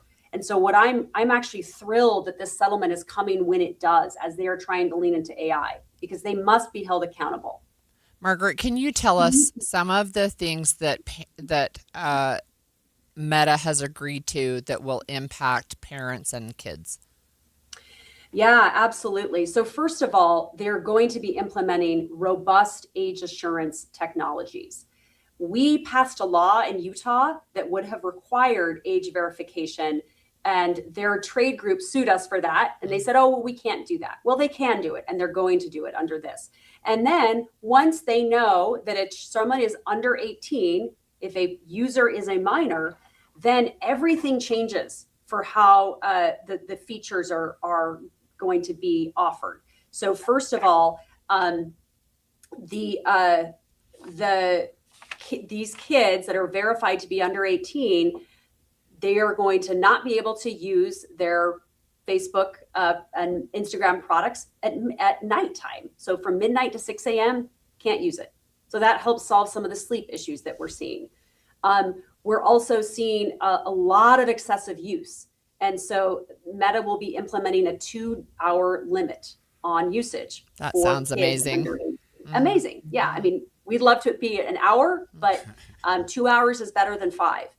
It's also, they're also implementing the ability to turn or the default function of notifications being turned off during school hours. So they're not constantly distracted. Parents can change that if they want, but that's the default. And it's all about the default because people don't usually change things. And then they're implementing what we call productive pauses, where the app, the social media app has to interrupt the teen at certain times with reminders to take breaks. Holly, you mentioned earlier about the algorithm. This is a huge one. Now teens will have an option to choose a non-personalized home feed. This is huge. Now, this is not by default. So this is something that parents can go and choose for their kids, or teens can choose. And we would highly recommend doing this. Social comparison. One of the most successful things that Meta has done, and probably one of the most damaging, was implementing the like system. Yeah. Right. And so that those kinds of things will go away essentially for teens, which is huge. They'll also be making sure that they're blocking harmful and inappropriate content for teens. This is something, as the Attorney General must have pointed out, that it would have been hard to get the judge to order this because of First Amendment issues. Right. But they've agreed to it. They also can't make any misleading claims about teen safety features. So there's just a host of things that we were able to negotiate in these injunctive terms that are going to be just huge in terms of protecting kids. And we think that this could bring TikTok, Snap, YouTube, all of those companies to the table. And certainly Meta is going to want that because they don't want to have to be the only ones under these injunctive terms when it comes to competition. You read my mind. I was just going to ask you that question. So thank you for joining us this morning. That was Commerce Commissioner Margaret Busse, whose Division of Consumer Protection actually led this effort. And I think this is huge news, big news, very important news. And it is limited to Meta, which is the parent company for Facebook and Instagram, but it's got to send some shockwaves to TikTok and other providers to say, hey, you should come to the table too, because they're going to be in the crosshairs of a lawsuit if they're not. Coming up on Inside Sources, housing costs are up in Salt Lake County, and it's driving folks to neighboring communities in the state. And this might not come as too big of a surprise, but where are people moving to? The Home Front will have a few segments on housing issues after this. 10:30 at KSL News Radio. I'm Amanda Dixon. Our top story this hour, a tech giant released a 6,000-word essay today warning world leaders aren't doing enough to regulate artificial intelligence. Bill Gates says the computer industry that he championed is now a global threat. Gates saying he's in a state of shock as to why there's not more urgency on AI. He says on Semaphore, self-regulation, championed by so many in the industry and the White House, is not working. And he'll gladly debate anyone opposing mandatory reviews of any AI system that could be weaponized to make new molecules and unleash a pandemic. Wayne Cabot, ABC News. The Meta company has agreed to settle a lawsuit with dozens of states, including Utah, over claims their Facebook and Instagram apps are addictive and harmful to children. Meta has agreed to pay out nearly $17 billion. Over $200 million of that will go to Utah. The minivan's time is not over. In fact, it's making a big comeback. KSL News Radio's Alexandria Bonilla reports. The typical family car offers the space of an SUV without the price tag. That's why more Americans are looking to buy them. The starting cost of a minivan is around $40,000. That's compared to an SUV, which is around $67,000, and the cost of a new car in general, which is around $50,000. Scripps News says that's why more people are turning to minivans. Sales increased 21% in 2025. and that's compared to the auto industry as a whole, which only increased by 2%. Alexandria Bonilla, KSL News Radio. Your money at this moment. The Dow is down 147 at this hour. That's 0.25%. We're at 53,431. Coming up, we'll be in the 90s today, but cooler for the weekend. KSL weather is next. KSL News Time, 10:32. Mornings are for recharging. And they're for starting your day right. We volunteer to join you in the car. Get news and weather at 102.7 FM during the most important part of your day. Andy and Amanda, each morning between 5 and 9 on KSL News Radio. If you're ready to buy a home or sell a home and you're worried about the current real estate market because of what you've heard from some of your friends or family, well, we're here to tell you that you really shouldn't be worried because now is a great time to buy and sell with our friends at the Stern Team, powered by Almada Real Estate. And here's why. Buyers have more options due to increased inventory, which gives them the power to negotiate for repairs, interest rate buy-downs, and closing cost assistance. While at the same time, sellers are still getting top dollar for their homes, with home values that are higher today than ever before. So whether you're looking to buy or sell, the current real estate market presents a win-win opportunity for both buyers and sellers. But you still do want to make sure that you're working with a team of real estate experts you can trust that can get you some great results. And that's our friends at the Stern Team, powered by Almada Real Estate. They have helped thousands of Salt Lake City homeowners, and they're ready to help you. To get started, just go to sternteam.com. That's sternteam.com, or Google the Stern Team. If you are a news and political nerd like Greg and I, you need to make sure you're subscribed to the Utah Policy newsletter. Every weekday morning, you get a comprehensive list of the top local and national stories. Like today, the newsletter led with this Meta settlement, the stuff that really makes an impact in your daily life, and a little bit of fun with the dad jokes that I include. So just go to utahpolicy.com and hit the subscribe button. The IRS finally caught up with Louie. I hadn't paid my taxes in 8 years. I owe the IRS a lot of money. Louie was in deep trouble. We're going to take your house, put a lien on your bank account, garnish your pay. They don't care. They're going to take your paycheck. Louie found out about Optima Tax Relief, the leading tax resolution firm. A-plus rated by the Better Business Bureau, they've resolved over $3 billion for their clients. Optima Tax, they help me. They calm me down. They make me feel comfortable, and I trust them. Louie has a lot to be thankful for. I don't owe the IRS anymore, and I'm able to live a comfortable life, a lot better life. It was because of Optima Tax. For tax help you can trust, call Optima now for a free consultation. Take it from Louie. If you owe the IRS, Our don't let Congress alone. is. Give Optima Tax a call. They can help you. Call 800-343-6460. 800-343-6460. 800-343-6460. Optima Tax Relief. Testimonial from an actual client. Some restrictions apply. For complete details, please visit OptimaTaxRelief.com. Traffic and weather together brought to you by UCCU. Big on business, including sweep accounts. Love where you bank. And here's Cormac Bone. Roadways have really calmed down after the morning drive, especially after our crashes have cleared. No delays on all your major freeways. It is slow in the regular places. Eastbound 2100 north in Lehigh, approaching 2300 west in I-15. And westbound on the 201 freeway in Magna, approaching 8000 west in that construction zone. I'm Cormac Bone in the KSL Traffic Center. We should get up to 95 today, 97 tomorrow, 94 on Friday. And it looks like we have a front moving in on Saturday that'll bring temperatures down to the 80s and a chance of rain on Saturday. Right now it's 82 degrees. I'm Amanda Dixon from the KSL Common Spirit Health Studios. Listen online at ksl.com. We're Utah's news, traffic, and weather station. The all-new Inside Sources. Inside Sources. Your inside access to the people and policies shaping Utah's future. Here are Greg Skordas and Holly Richardson on KSL News Radio. We started the show talking about a hearing that's going on in Provo in Utah County on the Douglas Carter case, and that case that has resumed. If there are significant developments in that, we will come back to that. It's scheduled to go all day, however, so we're not going to bore you with all the details. You know, people watch court shows on TV about court, and in an hour it looks like a lot of really cool things happen. But when you're actually in court, my family comes and watch, and they're like, "Dad, how do you do this all day?" Anyway, let's shift gears. I want to talk about housing, and this is really interesting. So, how much money does your family make, and could you afford to buy a home in Salt Lake County today? New data out from the Salt Lake Board of Realtors says home buyers in the county need to earn nearly, listen to this closely, to buy a home in Salt Lake County, $187,000 a year to qualify. That is because the median home price in Salt Lake County is now at a record high of $645,000. Yikes. Yeah. So it's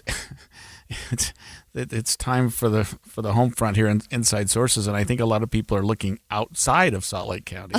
So, look, as we've talked about housing prices rising, I think the concern is saying $187,000 a year is not the median salary. Right. I will just say that. So That's a good salary. It is a good salary. KSL's Daniel Woodruff spoke with the Salt Lake Board of Realtors. He has more on this new report. It's up and up for Salt Lake County home prices. There's no more traditionally more affordable, quote-unquote, communities in Salt Lake County. Matthew Cluett with the Salt Lake Board of Realtors just did a study looking at how much money you need to earn to afford a median-priced single-family home. What that translates to in income necessary is roughly $187,000 a year, and that's countywide. And it's not just single-family that's so pricey. For multifamily units like condos or townhomes in every city in Salt Lake County, you need a six-figure income to consider that housing affordable based on the federal definition. There are still options out there. However, they're becoming harder and harder to find throughout the county. At the same time, the number of new homes sold is falling, according to federal data. July was the slowest month nationwide since the start of the year. And we really focused this on the views, the canyon. Adam Breen is a builder in Utah. He feels the headwinds, often driven by higher mortgage rates. He tries to offer deals to buyers where he can, but he also says our state, with strong growth, is a little unique. For years, I've heard we're going to wait till it slows down, and everyone goes, shouldn't have waited because it continued doing this. According to the Salt Lake Board of Realtors, the least affordable city in Salt Lake County to buy a single-family home is right here in Draper. The most affordable, West Valley City. We'll post the full report on our website, ksl.com. Wow, $187,000 a year. I mean, all of us, it seems like, that currently own homes and feel comfortable in our homes may not be able to. We're feeling kind of lucky. Couldn't qualify for our own home if we were buying it today. Yeah, it's true. And the home price, like you said, in Salt Lake County, the median home price in Salt Lake County is $645,000. Yeah. I think it's interesting, too, when you were hearing from the construction company owner, he didn't even talk about the new Canadian tariffs, right? Because that's going to impact lumber, the cost of lumber. Plywood and lumber. And plywood. Yeah, we said that the other day. So that's going to impact it as well. One of the things I thought was interesting in Daniel's story is that at least the article online also referenced that the governor last week in his press conference acknowledged that the steps taken to reduce housing prices in the state are not working. Yeah, and so we've talked about sort of the whole concept of the Wasatch Front and home, people wanting to be close to where they work, not wanting to move too far out. But Salt Lake County is, by just geographically and otherwise, pretty defined area. And we're building it out pretty quickly, and so there's only so many more houses we're going to be able to put people in Salt Lake County. And there are outlying communities that are also, their house prices are jumping up as well. I suppose Eagle Mountain, Davis County, Woods Cross, some of those areas are probably experiencing the same type of thing. Yeah, and I don't know the median house price in Eagle Mountain, I do know that area has continued to grow. In fact, I think the Eagle Mountain area, Toga Springs area, is the fastest growing area in the state still. So really, like, we're talking about how much you need to earn to be able to buy a home in Salt Lake County. And look, that's the median priced home. There are other cheaper options, but one of the things that was really striking about this story and this report from the Salt Lake Board of Realtors is there aren't really that many pockets where it's different. Yeah, right. And the breakdown was a little bit, unusual. They said, or I don't know, maybe to be expected, the most expensive area in Salt Lake County, Draper, the least expensive, West Valley City. But I'm sure that I would have guessed the Avenues would have been the most expensive. The most expensive, yeah. Well, I think they're probably looking at Well, I think there are bigger lots in Draper, newer homes, that type of thing. But you're right, avenues would be expensive. That University of Utah area is very expensive. I would have expected further west than West Valley City to be the least expensive, but they're just. Is there a further west of West Valley City that's still you in go Salt to Lake County? Copperton, Magna area. Okay. I mean, Magna is a community that's going nuts right now with a lot of people. I have people that live out there. I used to think of it as sort of the hinterlands. You know? Yeah, Of course, exactly. When I was a kid, Sandy was a long that's way. right. Yeah, that's right.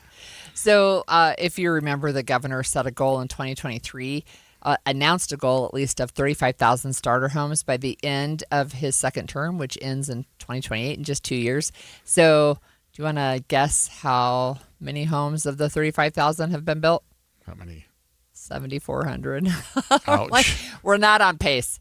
We're not on pace, and Well, that's driving and up we the know cost that. too. There's no question because there's a Lack short of supply. lack of supply. Yeah. And I don't know how that's going to change. I mean, unless You can't build fast enough, but the market's soft. And in fact, I've seen, I saw a news story this week that said that people are canceling contracts at the highest rate ever. Maybe it's not ever, but at a really high I saw rate, that right? too. They're backing out. They're saying, okay, we thought we could, but we can't. We just can't do it. Yeah, I know in our area up in the Weber County, at that part of the house prices there have gone up quite a bit too. There was and now you have a 500% tax increase. Yeah, that's not going to make our houses That's worth not very going to make much. your houses go down in price at all. Yeah. Yeah. It's just, I don't know. I mean, it's good news, bad news. I think homeowners should feel like you're part of the American dream. You buy a house, 10, 15 years ago for $300,000 or $400,000. Now it's almost doubled in price. You should feel very good about that.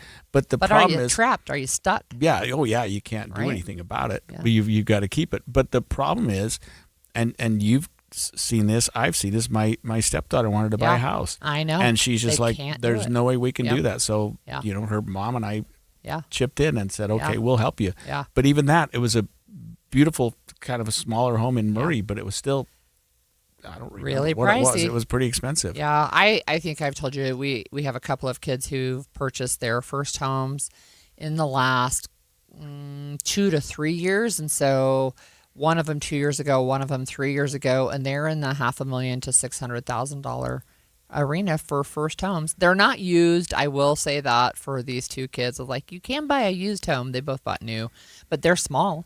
Yeah. And I will say that this is probably a nationwide thing. I know I've got It is. a son in Napa and a daughter in Maine, near Portland, Maine. They're both in 7-figure houses that they have no business. Like how they're affording it, I have no idea. But those are kids that got in at the I when think the, when I'm the in getting a was good. 7-figure house, but I didn't buy it for that. Yeah, right. I've just Yeah, been no. there for more The than median 20 price in years. Salt Lake County is $645,000. I never spent that for a house in my life. Right, exactly. So look, we talk about housing. It's a constant topic of conversation, I feel like, on our show. But as these home prices have continued to skyrocket here in Salt Lake, where are people moving instead? It's an interesting concept about housing refugees. As the Deseret News put that article. We're going to chat with our friend Russell Fawcett from the Stern team of Amada Real Estate next on Inside Sources.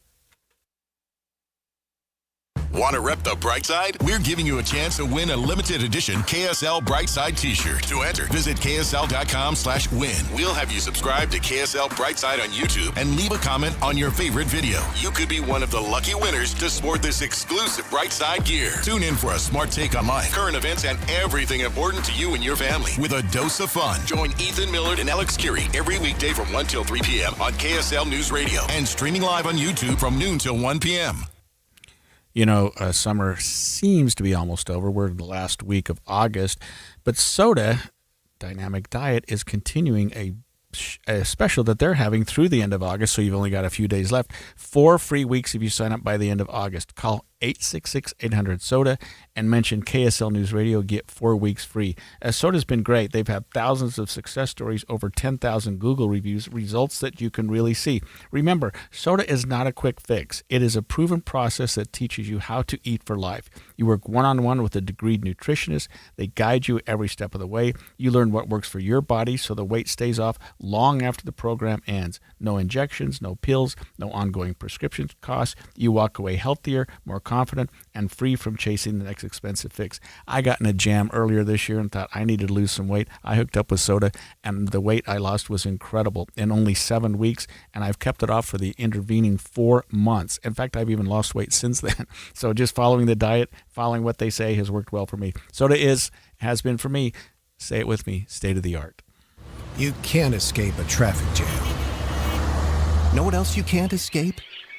Seasonal allergies. And you might think you can avoid that coffee stain until... Oh, really? You can't escape a lot of things in life, but you can escape prediabetes. Prediabetes captures 1 in 3 adults. There are usually no signs of prediabetes. In fact, most people don't even know they have it. But with early diagnosis, you can change the outcome and prevent or delay type 2 diabetes. Take action by taking the 1-minute risk test at doihaveprediabetes.org. You might not be able to escape having this song stuck in your head, but you can escape prediabetes. Go to doihaveprediabetes.org today. Brought to you by the Ad Council and the Centers for Disease Control and Prevention. Pump up the volume. Business moves fast. Orders roll in, deadlines close in. When you ship with USPS Ground Advantage, you can keep up with confidence. Every package stays in our secure network from dock to door. And with nationwide reach, dependable tracking, and upfront affordable pricing, you get built-in peace of mind. You run the business. We run the routes. Visit USPS.com/Ground Advantage to learn more. Get in the zone, AutoZone. Welcome to the end of summer sale at AutoZone. We're celebrating the end of long days and short nights with big deals for a short time. Like on Wash and Wax, you can get 3 Meguiar's products for just $20. Need new brakes? Duralast brake pads are free with the purchase of Duralast rotors. We've also got oil deals and more. We're ending the summer right with the end of summer sale at AutoZone. Get in the zone, AutoZone. Restrictions apply. There's danger out there. It lurks on highways and quiet neighborhood streets. It's more likely to kill you than a shark and more terrifying than the biggest snake. Distracted driving claims lives every day. Every notification, swipe, social post, video, or selfie while driving risks your life. So while you might think public speaking or the zombie apocalypse is scary, what's really terrifying and even deadly is distracted driving. Eyes forward. Don't drive distracted. Brought to you by NHTSA and the Ad Council. Hi, this is Doug Wright, and there are 3 terrific productions underway right now at Hale Center Theater. Let's start with the newest on the Jewel Box stage. It's Moriarty, a new Sherlock Holmes adventure, pitting Holmes against his arch rival and mentor, Professor James Moriarty, in a delightful and even humorous tale. And by the way, at the end of the play, when the curtain falls, the cast comes out to take their bows. You'll be amazed at how few actors actually brought this story to life. On the center stage, Joseph and the Amazing Technicolor Dreamcoat. This is an absolute favorite. And the young theater goer who was sitting behind me kept saying, "This is so cool," and he absolutely nailed it. It's on the center stage. And don't forget Thornton Wilder's Our Town. It's an American classic. All 3 showing now at Hale Center Theater. Don't forget to get your season tickets for 2027. Go to hct.org. Get your tickets now at Hale Center Theater. Inside Sources. On the last segment, we talked about the ridiculously high prices of homes in Salt Lake County and the really large incomes needed generally to buy a home here. At the same time, another report shows where people are moving to as they search for more affordable places to live because Salt Lake County is getting a little high priced. Joining us now is our housing friend and expert, Russell Fawcett from the Stern team of Omada Real Estate. Welcome, Russell.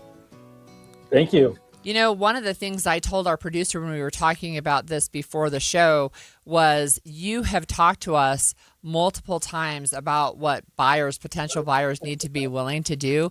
And when I saw this headline in the Deseret News, I immediately thought of you. Affordability refugees, ? High housing costs driving more buyers to look outside their local markets. So tell us, Russell, when people are sort of priced out of Salt Lake, but they still want to be part of the Wasatch Front, whether they want to work or raise their family, are there communities outside of Salt Lake County that are a little bit more affordable than Salt Lake County itself. Yeah, and I think that our article hit it, right? So Ogden is a little bit more affordable. We actually see a lot of people that are going out to Tooele County.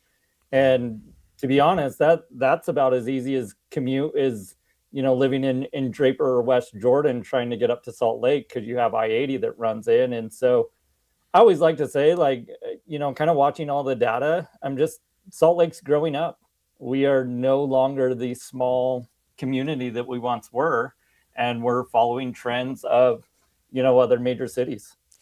So I wonder in your profession, in your professional experience, when people are willing to look outside of, say, maybe their preferred area, what are we seeing with house prices maybe in Ogden or maybe in Tooele? How much different are they than what we're seeing in Salt Lake County, for example? So it really depends. And I know that's probably not the answer you want to hear, but right, real estate is definitely hyper local. And so it really depends on the neighborhood.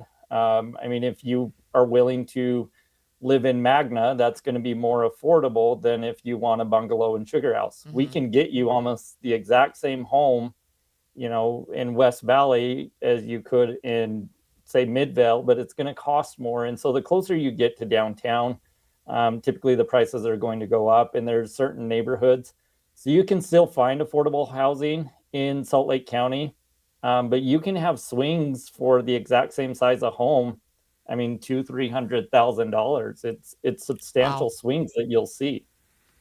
What about Davis County, the whole North Salt Lake, Woods Cross, Bountiful, Farmington? It seems like there are a lot of activity there, but maybe those homes are similarly priced to Salt Lake County. And I know it depends on the area, but generally, as Davis County home prices go. So again, we're going to go back to it depends, right? So Kaysville is going to be a little bit more expensive. They're really the East Bench. So if you get up on the east side, with a view, you're probably going to be paying a little bit more. If you get on the west side of I-15, homes are going to become more affordable. So, there's pockets in Bountiful, North Salt Lake that are going to be less than even in Bountiful than an east side home in Bountiful. Sure. So I want to ask you, as we're heading, I hope, to the end of summer, still in the mid 90s, but as we're heading into fall, are you seeing the typical slowdown that we generally see in the real estate market? Is it the same or is it slower? What's it looking like this year? Yeah, I would say we're staying very consistent.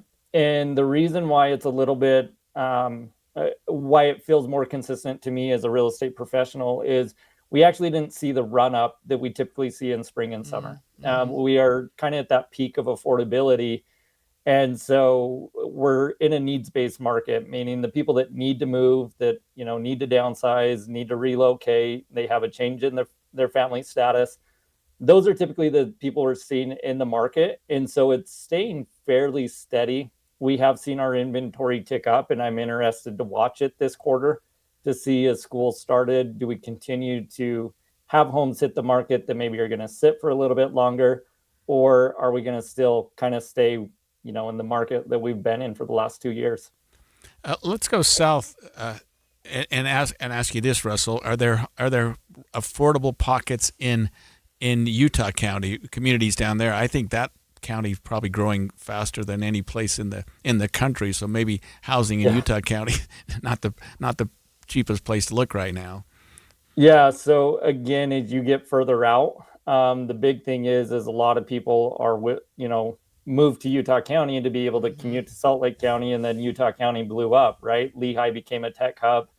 And so places that we're seeing, though, if you're willing to go out to Eagle Mountain to the south end of Saratoga Springs, or then if you go south of Provo, getting down into, Santaquin, Payson, the Wasatch Front, as far as housing, it just keeps spreading and going further. And typically, if you're willing to live on the outskirts, you're going to find more affordable homes than being right in the middle of any of the major cities like Lehi and Provo down in Utah County.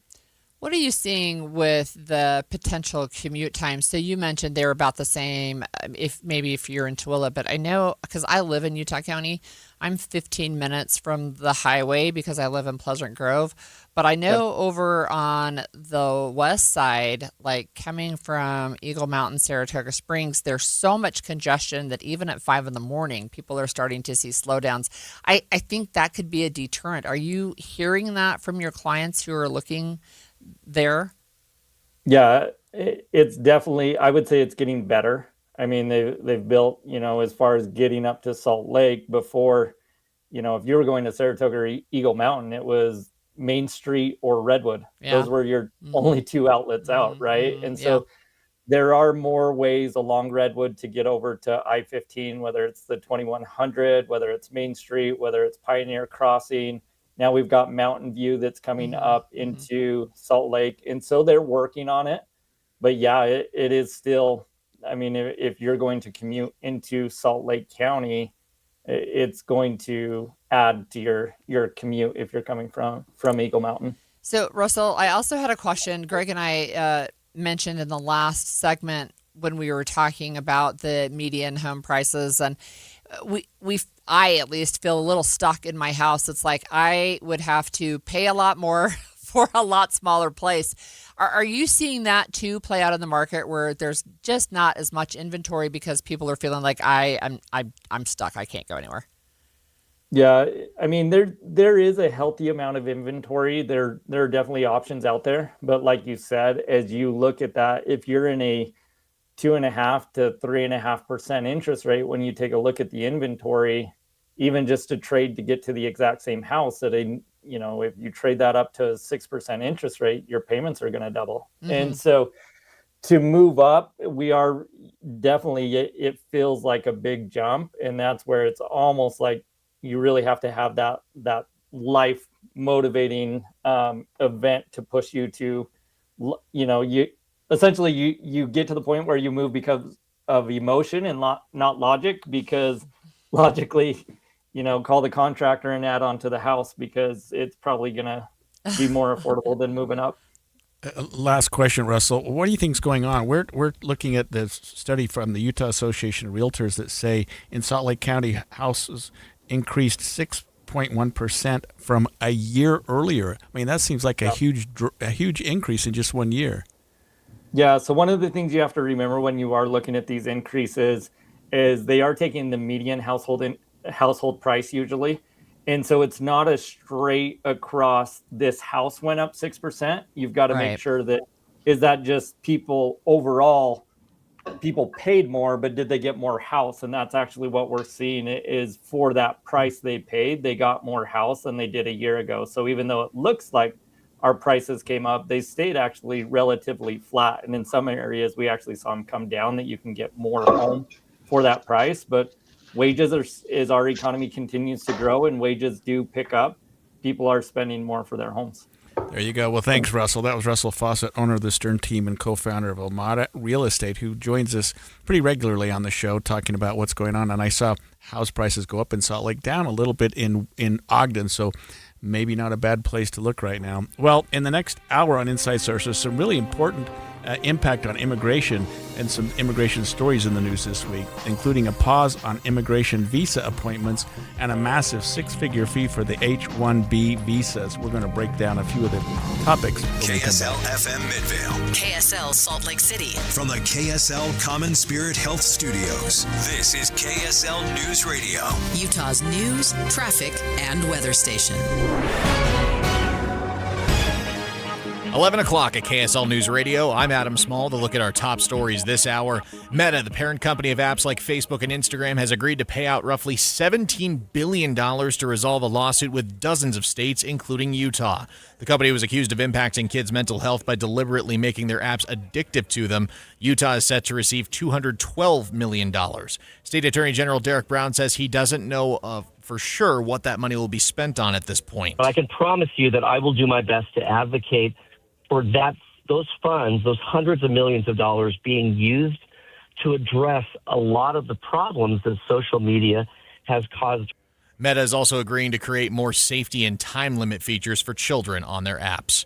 Our top national story this hour, Tim Curry has died. The British actor and singer was 80 years old and had been sick for years. Curry shot out to fame by playing Dr. Frankenfurter in the original London stage production of the Rocky Horror Show, later reprising the role in the musical movie. In other local stories, the Hogle Zoo has a new tiger. Max is a 14-year-old that arrived in Salt Lake City from the St. Louis Zoo. Max joins Sasha, who's a 7-year-old female tiger. Sasha had been the only tiger at the zoo since her mate Nick died last year. Taking a look at your money at this moment. Pulling up the markets here right now. The Dow is currently down 166 points. The S&P is down 12. The NASDAQ is down 93 points. Coming up mid-90s and a few showers. KSL weather is next. KSL News Time, 11:01. A reminder about the simplest way to get updated for your day. Hit your KSL preset when you jump in the car, and we'll take care of the rest. Hear key news updates and traffic reports. Andy and Amanda from 5 to 9 in your car. KSL News Radio at 102.7 FM. I'm not one to say I told you so, but I switched to Pure Talk over a year ago, and ever since, I've been telling people there's no better wireless company out there. Well, a few months ago, a massive survey was conducted. 123,000 people were asked to rate their wireless carrier in 4 categories: coverage, support, data, and overall value. Well, the results are in. Guess which wireless company was the only wireless company to get 5 stars in every category? Yeah, Pure Talk. 5 stars, every category. To celebrate, Pure Talk is offering the first 3 months of any plan for just $15 a month, including their top-tier unlimited plan. No contract, no commitment, just a very inexpensive way to test drive the only American wireless company with 5 stars in every category. Just dial pound 250, say micro, and Pure Talk's U.S. customer service will take it from there. Again, pound 250 micro. And yes, I told you so. Jordan Camper, family owned and operated for over 100 years. Yes, Jordan Camper is Utah's longest operated truck top and truck accessory shop at 7000 South State in Midvale. 5 generations at the same location. There is so much you can do with your truck bed. Our experience means we can answer your questions and give you options. Whether a truck top or shell, one-piece, folding, or retractable tonneau covers, recreation use, or worktops with over 200 variations to choose from, we're ready to show you exciting truck bed possibilities. We are installation experts to help you make sure what you are looking for will be the best solution for your truck's make and model. Come into our showroom at 7000 South State in Midvale and check out our many truck accessories, from spray-in bed liners to floor mats. Go to jordancamper.com for great information for all of our products. Traffic and weather together is brought to you by UCCU, big on business, including merchant services. Love where you bank. Here's Tito Nani. Couple of crashes to report as we begin the 11 o'clock hour, both in Salt Lake County. Our first is on westbound I-80, just approaching the 215 interchange. It is off to the shoulder and out of traffic. And our second is northbound I-15. It's just before 6 South in downtown Salt Lake. This is also off to the right shoulder and not affecting traffic. Don't miss the Rocky Mountain Gun Show August 29th and 30th at the Mountain America Expo Center. Get 500 rounds of 9mm ammo for just $95. From the KSL Traffic Center, I'm Tito Nani. Look for partly cloudy skies with highs in the mid-90s today. There is a chance for thunderstorms this afternoon, but should be mostly in the mountains. Cool front expected to move in Friday. That will increase cloud cover and chances of rain on Saturday. Right now, 85 degrees and mostly cloudy in downtown Salt Lake City. I'm Adam Small from the KSL Common Spirit Health Studios. Listen online at ksl.com. We're Utah's news, traffic, and weather station. The all-new Inside Sources. Your inside access to the people and policies shaping Utah's future. Here are Greg Skordas and Holly Richardson on KSL News Radio.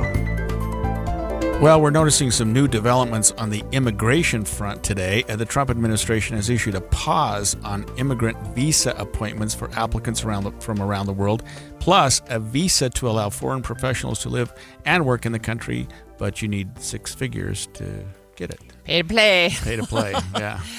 The administration is also canceling 200,000 visas for asylum seekers. These stories just make me so tired. There doesn't seem to be a lot of good stories about immigration nowadays, and it makes my heart hurt. Yeah, well, with all these things happening with immigration right now, we wanted to break down some of the developments. One of our regular experts on this show is our good friend, local immigration attorney, Carlos Trujillo. Thanks for joining us, Carlos. It's a pleasure to be with you guys again. Look, I want to ask you, do you have any positive immigration stories we can start off this segment with? You know what? I'm actually glad you asked that, because I think it is important that we do share some of those. I can say from in my own practice, some of the cases that were frozen because of the administration against certain countries was lifted by a court, and many people of those communities were finally called to finish their processes. And here locally in the state of Utah, I am very thankful to the Salt Lake City USCIS office for making this effort. I don't have the exact number in my office, but I can give you a range of, in the last 15 days, we have been able to deliver green cards to spouses and children of U.S. citizens that they've been waiting for so long to finish this process. And these are people that had no criminal records, the people that have done things the correct way, and they were finally able to accomplish that. So yes, there's that very, very little piece of good news that is actually happening in our communities. All right. Thanks for that, Carlos. What's been the impact, Carlos, so far on the administration canceling hundreds of thousands of visas for asylum seekers? And we saw this going back to the temporary protected status. Some of the countries there, I think it was Haiti and one other. Yeah. I mean, what's been the impact of that so far, or have we seen it yet? Well, to this announcement, we haven't seen it, but let me tell you that it's very, very concerning. We do not understand yet what is it that the administration is trying to accomplish with this announcement. So let me be clear about the announcement. The announcement talks about people that are going to get their visa, canceled because they came and asked for asylum. But it doesn't really give you a specific of what does that mean. Are you talking about people that came with that visa, asked for an asylum, and then left, and now they're trying to use this visa to come back? That doesn't seem to be the case, because there's not that many people doing that.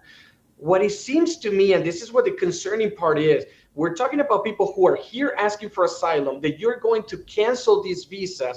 And the concern is the reasoning behind it. And it could be, this is what we're so afraid of, is that they're trying to make a case that those visas are going to be canceled on the understanding that these people made a fraudulent claim to use that visa to come and ask for asylum. If they do that, which it's impossible for them to know on 200,000 that is the case. This will be really a violation of a due process. But if they try to do that, then in turn, they're going to try to use that argument when the people go to get their asylum interviews and say, well, wait a second, did you actually came as a tourist or to ask for asylum? Because if we think that you committed fraud, guess what? We can deny you on those bases. So it's interesting and disturbing to me that I feel like people who are seeking asylum, who are asking for asylum, those are people whose lives are at risk, right? Who are being targeted. And I, of course, have seen stories about people who sought asylum and they're being deported back to a country where they're going to be killed. There's no question they'll be killed when they are deported. But what is happening, Carlos, in this country where we're saying we don't want you here anymore, especially if you came looking for protection, we're going to kick you out? Yeah, it's something that is very dear to my heart. I am from Venezuela. I saw firsthand what an oppressive government can do to its own people. I have helped and defended so many of these cases that it is heartbreaking the way that this group of people are being treated.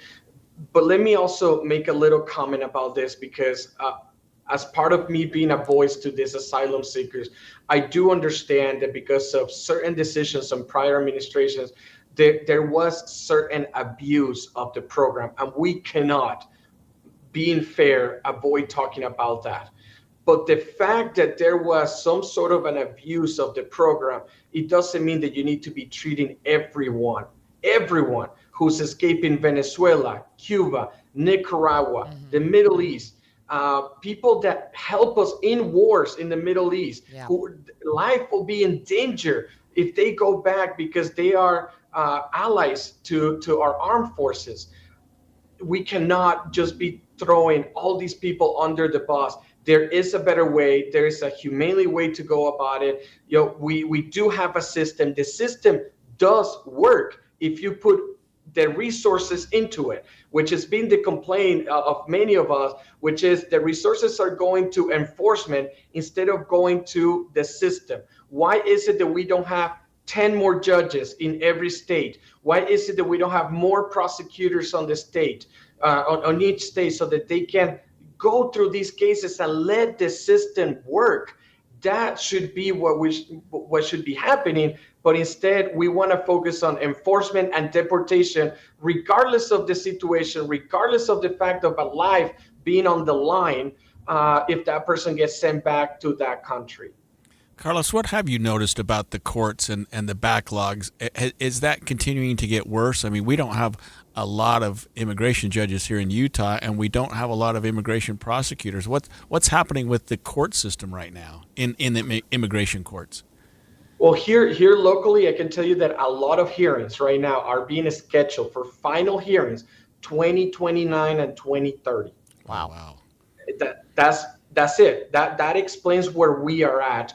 And it seems that if we keep going on that enforcement side, if we keep sending, which is another of the announcement in the last couple of weeks, where a lot of cases are going to be taken out of USCIS hands and sent over to the court without review, without adjudication, just because they understand that having cases in court will lead to more people being afraid to show up, or will lead more to deportations in immigration court. So all that they're doing is taking people from one side to the other and just kind of creating this bottleneck in the immigration courts. So, and Carlos, let me ask you this. One of the problems that we used to have with some of these cases that were taking a long time is that sometimes the individuals, after 3 or 4 years, didn't show up in court. And I think the administration was trying to build holding facilities. Are we seeing individuals being held in custody for these long periods of time? So prolonged detention doesn't seem to be happening as much because the federal courts, thank goodness, have stepped in, and through what is called the habeas process, they have helped a ton of these people who are detained for a long period of time, or they are denied a bond hearing, which is another thing that this administration tried to do. Because again, what they're really trying to accomplish here is that through fear in the community, people are going to either self-deport or not show up because they're afraid of a detention. And they prefer to do that than suffering, the inhumane conditions that you find in some of these detention centers. So, Carlos, I have more questions. Can you stick around with us through the break? No problem. Okay. There are other top immigration stories I want to cover, and so we'll do that when we come back after this break. Amanda, there's a lot of different companies that promise results, but there's very few that you can see the results. Soda Diet and Nutrition is one of those that you will see the results and you just can't deny it. I mean, you can lose 15 to 20 pounds in a month. In a month. In 4 weeks. And this is why it's so awesome that Soda has extended their 4 weeks free offer until the end of August. So you can have that. You can get ready for holiday season. You will look great going into holiday season. I lost 37 pounds in a little more than 3 months, and I've kept it off for 4 years. So do you want long-term success and long-term feeling great? Think of Soda. Yeah, and I lost 70 pounds in 5 months. It can be done, and it feels great. You have more energy, your clothes fit you better, and you just feel confident about a lot of things. And if you don't want to take our word for it, go look on Google. There are over 10,000 fantastic Google reviews of Soda. Just call 866-800-SOTA to speak with a degreed nutritionist, or go to SOTADietNutrition.com, because Soda is, say it with me, Amanda, state of the art. I'm really interested to hear about how your parents talk to you at home, and how do you think they can kind of break through to you? is just to talk about. It's just seriously it's going to be awkward at first. But if you keep repeating it over and over again, it's just going to feel natural. Keep going, and soon we'll just be able to talk about it. Talking about mental health with your teens is the power of we in action. Visit intermountainhealth.org/teen mental health. 911, tell me exactly what happened. My son and his wife and their 2 children haven't responded. Susan Powell disappeared on a snowy morning in 2009. Your wife is missing, Josh. Yeah, but and you want to think about it for a couple of days? The podcast, Cold, has gone deep on these kinds of stories. I'd had this overwhelming feeling that he had done something to her already. Clearly, something happened on that couch because he cleaned it. Find and follow Cold wherever you get your podcasts. Hey, it's Flo here to say drivers who switch and save with Progressive could save hundreds. Nice! With my new savings, I'll get some hiking gear. It'll be great for my outdoor era. I don't know if it counts as an era if you just buy stuff. I got a cute hiking backpack. It's an outdoor era. Well, you only bought one thing. I don't think it's an era. Well, I think we're in a agree to disagree era. Yeah, sure, you're probably right. Anyway, with the money you could save by switching to Progressive, you can afford to switch to other things in life. It's my savings era. Also, everything you do is not an era. Progressive Casualty Insurance Company and Affiliates. Wesley Financial Group is not a law firm, and Chuck McDowell definitely not an attorney. This is Chuck. If someone talked you into buying something really silly and you want to get out of that silly little thing, my advice, get the facts. Call me and I'll send you our timeshare exit kit absolutely free. Inside, you'll learn how timeshare works and all your options for cancellation. Call Wesley now for your free exit info kit. 800-762-6565. That's 800-762-6565. Email from school about the incident today. Scary. Tell me about it. Did you have any idea that was going on? None. I mean, you saw Derek at the game last night, too. Did you have a clue? No, but teachers like me, parents, we don't always know as much as you guys do. Kids hear first about what's going on with other kids. Half the time, it's rumors. It can be hard to tell sometimes, but if you're ever concerned about a friend who's having trouble with alcohol, prescription drugs, bullying, violence, anything, you need to tell an adult. Mom or me, a teacher, coach, school counselor, someone you know and trust. Dad, no kid is gonna tell an adult about that kind of stuff. I get it, but if we don't know, we can't help. Speaking up about a problem, that's what helping a friend is all about. For more information, visit underagedrinking.samhsa.gov. Higher taxes, soaring inflation, record low interest rates, and the skyrocketing cost of healthcare. The list goes on. Retiring successfully today is a lot more complicated than ever before. Learn how you can tackle the biggest challenges that you'll face in retirement today. Don't miss a special edition of Retirement Solutions Radio. It's this Saturday afternoon at 3 o'clock, right here on KSL, News Radio 1027. Hi, I'm Maria Chaleos, and I'd like to tell you about my podcast, the KSL News Daily. Every weekday morning, we'll deliver one story explored in depth, plus the 3 things you need to know before your day begins. But this is new. This is where we human beings are able to trick AI. This is news with context from the journalists you trust. Agencies were less than willing to speak with us about this. Find and follow the KSL News Daily at kslpodcast.com or wherever you listen. At Social Security, we are always thinking of ways to save you time and make things easier. That's why we created My Social Security. A My Social Security account allows you to access your earnings history and benefits information, request a replacement Social Security card, get a proof of income letter, estimate and apply for benefits, and more. Save time. Go online. Open a My Social Security account at ssa.gov/myaccount. Social Security. Securing today and tomorrow. Produced at U.S. taxpayer. Any Hour Services can help unclog any drain in your house, whether you have a backup, a clog, or a slow drain you want fixed. Call Any Hour Services or visit anyhourservices.com. The new Inside Sources. So, for being a country of immigrants, sometimes, at least now, though it feels like the way we're treating the immigration process is, I don't know. I mean, I think we're better than this, except we're not. So, we're talking about a few big stories dealing with immigration right now. I'm tired. We talked yesterday about midterms coming up and the things that were important to voters. Yeah. The economy. Yeah. inflation rhymes with immigration, and other things. Immigration was way down the list. I think that the American public is saying, "Okay, we got this." It's down there, and if you look at the polling, there are people who are saying, "Look, we agree that we need to have a border. It needs to be secure," but they're really starting to have heartburn with the actions of this administration. And so just there's story after story after story. So we are still joined by our friend Carlos Trujillo, immigration attorney. Thanks again for sticking around, Carlos. I wonder if we can start by talking a little bit about, I guess, some of the proposal. Like right now, the U.S. is pausing all immigration visa appointments around the world. Is this an additional thing of saying we just don't want anybody to come in here as you understand it? Or is this something that is, I don't know, normal? No, it can be normal. It can be normal. And people need to understand what this actually really means, because sometimes when you see it and you think of these visas interviews, the first thing that might come to your mind is, well, these are the visas that people are coming to come here and be illegally and all that stuff. It's like, no, these are immigrant visas. So what is actually an immigrant visa?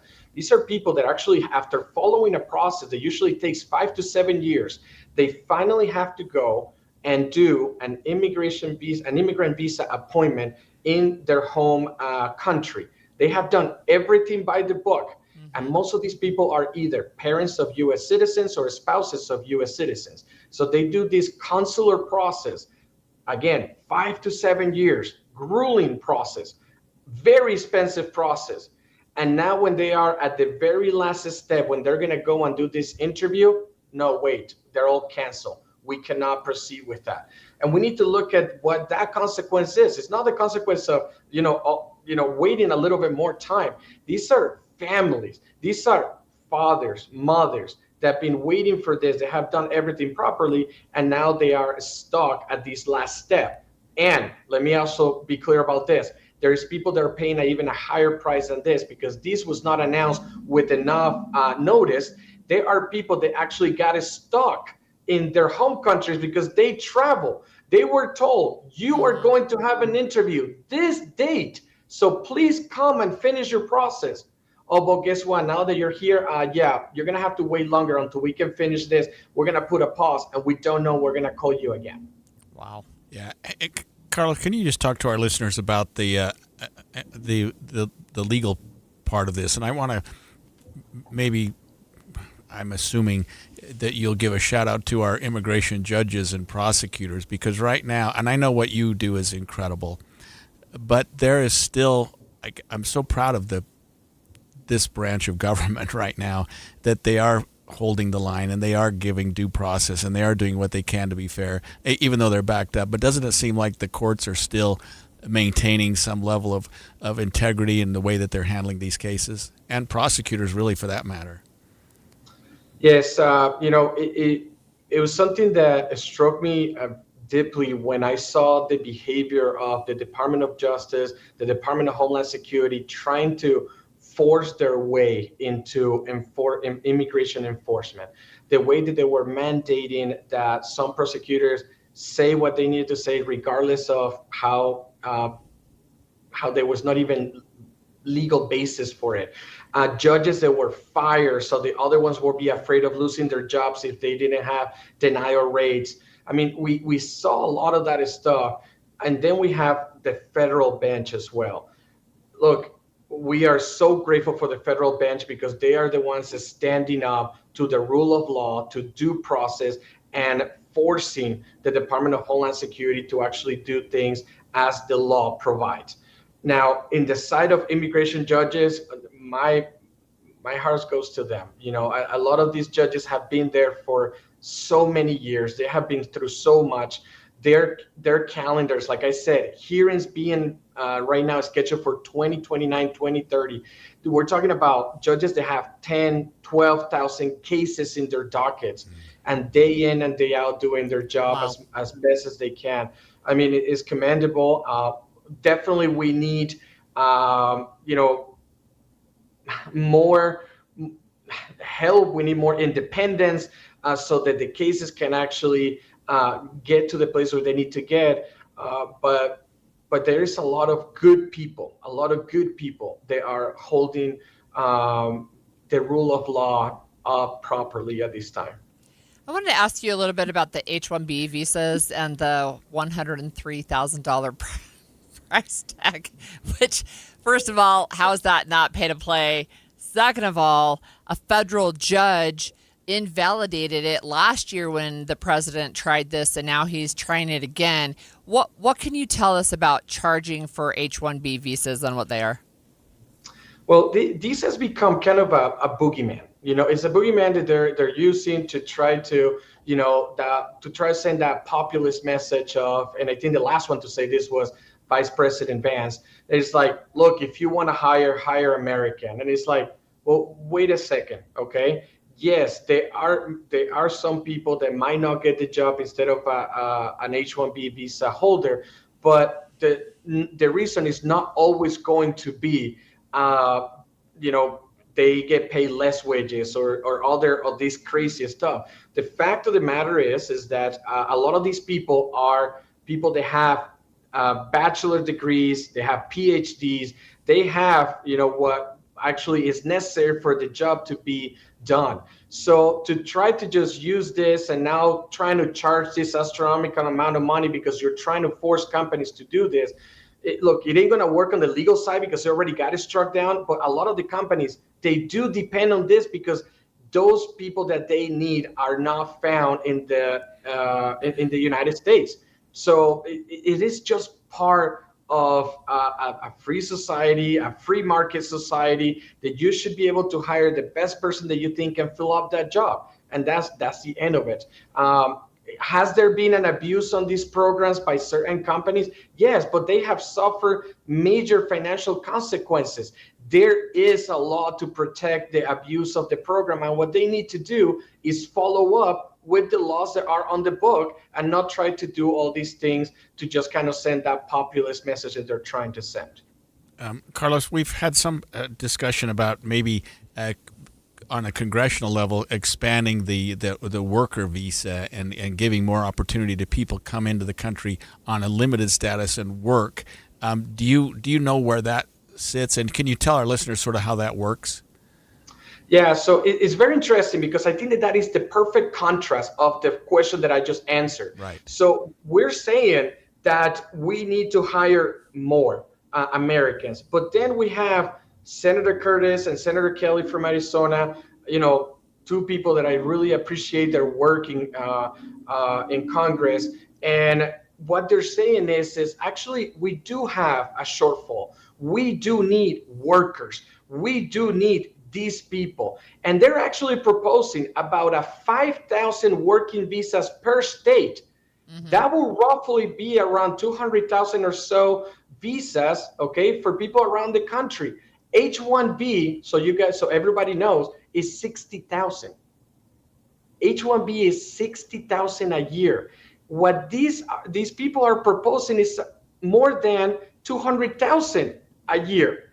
Okay, so it tells you that actually the senators know better what is actually happening in the states, in the economy, than the executive. All right. Thanks so much for joining us, Carlos. It's always great to have you on. Yeah, thanks for your time, and thanks for sticking around for 2 segments. We've had a lot of really in-depth conversations today, so let's shift to something lighter as we start to wrap up today's show. Soccer moms, rejoice. The minivan is coming back in style. Yay! Who would have thought? We'll be right back. 11:30 at KSL News Radio. I'm McKenna Rodriguez. KSL's top local story this hour. Meta has agreed to settle a lawsuit from multiple states for $16 million, and Utah is part of that lawsuit. KSL News Radio's Alexandria Bonilla reports. This settlement means way more than just money for the state, although it is a major payout. Utah will get a guaranteed $212 million over the next 10 years. But more notably, this settlement means Meta will be making major changes to its social media outlets. Facebook and Instagram will be required to make changes for the safety of children. Some of those include age verification, stronger parental controls, a 2-hour daily limit with mandatory productive pauses, nighttime blocks restricting access to apps, and an option for non-personalized algorithmic feeds to users under 18. The lawsuit itself claims Meta designed its apps to be addictive, got young people addicted, and then misled the public about how harmful the social media sites can be. Utah Governor Spencer Cox says for years we've said big tech must do more to protect children, and today Meta has finally done it. Utah's children come before profits. Alexandria Bonilla, KSL News Radio. Our top national story this hour from ABC News. Testimony in the murder trial of Massachusetts mother Lindsay Clancy is set to conclude today as jurors prepare to hear closing arguments. It's been 21 days with testimony from 84 witnesses. Deliberations are set to take place tomorrow. Your money at this moment, the Dow is down 95 points, the Nasdaq is down 50 points, and the S&P is currently down 2 points.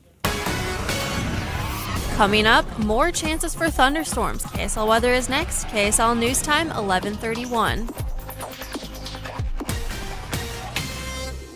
The sources where we get our news matters. When you listen to Utah's Morning News, we want you to feel the stories are important to you and trustworthy. This is Amanda Dixon. And I'm Andy Farnsworth. Join us weekday mornings on KSL News Radio. So I read on social media there's a burglar breaking into houses around the neighborhood. Everybody's freaking out, but I'm not, because we have Xfinity Wi-Fi. It's like a force field for your home thanks to 2 features that'll give you peace of mind. First, Xfinity Shield. See, your Xfinity gateway, the router, can detect any disturbance to the Wi-Fi signal caused by humans walking around. There are no cameras involved, but if the Wi-Fi signal strength changes, you get a Wi-Fi motion alert on your phone. You go out, you know if there might be trouble back home. And second, you get Xfinity Cyber Secure, which protects your kids when they're gaming or scrolling, or if you click a bad link, or if you go to a risky site, you're protected. Built-in Wi-Fi protection with Xfinity Shield and Cyber Secure. What if your Wi-Fi had peace of mind built in? Xfinity. Imagine that. Restrictions apply. Select plans only. Xfinity Internet and compatible equipment required. It's time to get sewing again with special discounts and super savings in August on Bernina machines and accessories at Dave's Bernina in St. George and Provo. Find out about the new products to be released in the upcoming weeks. Special pre-order pricing on the all-new Bernina 790 Ultra, 580 and 495 Liberty editions, and the Bernina 660 and 620 Surgers. Come in and test drive their sewing machines. The Bernina 990, 770 Pro, and 570 are on sale, featuring free accessory bundles worth from $2,900 up to $4,600. All new Berninas come with a 5-year warranty and free classes. 48 months, 0% interest on specific machine purchases. And at Dave's Bernina, they service all brands. August means big savings at Dave's Bernina, 691 East St. George Boulevard and 2017 North, 550 West in Provo. Dave's Bernina. Hi, how can I help? Well, my husband and I feel like we've outgrown our current money manager. I see. Our lives have changed, and we need something more than just mutual funds to help us in retirement. She's right. I hear that often. At Fisher Investments, we'd start by getting to know you, your finances, family, health, lifestyle. We tailor a portfolio around your goals and needs. Sounds good. Can you help with estate planning? Yes. We have a team of specialists who can help you with estate planning, Social Security, investment income, and more. We'll get to know your whole financial picture and help keep you on the path to a comfortable retirement. And your fees? We have a simple, transparent fee that's a percentage of the value of your portfolio. So we do better when you do better. I feel better already. At Fisher Investments, we're clearly different. Learn more at FisherInvestments.com/different. Investing in securities involves the risk of loss.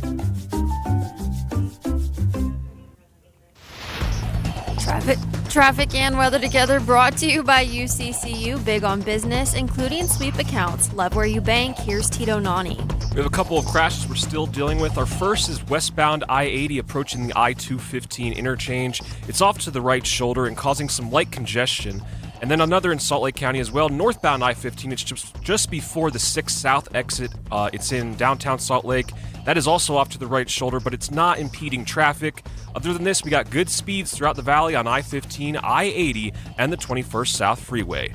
Tito Nani in the KSL Traffic Center.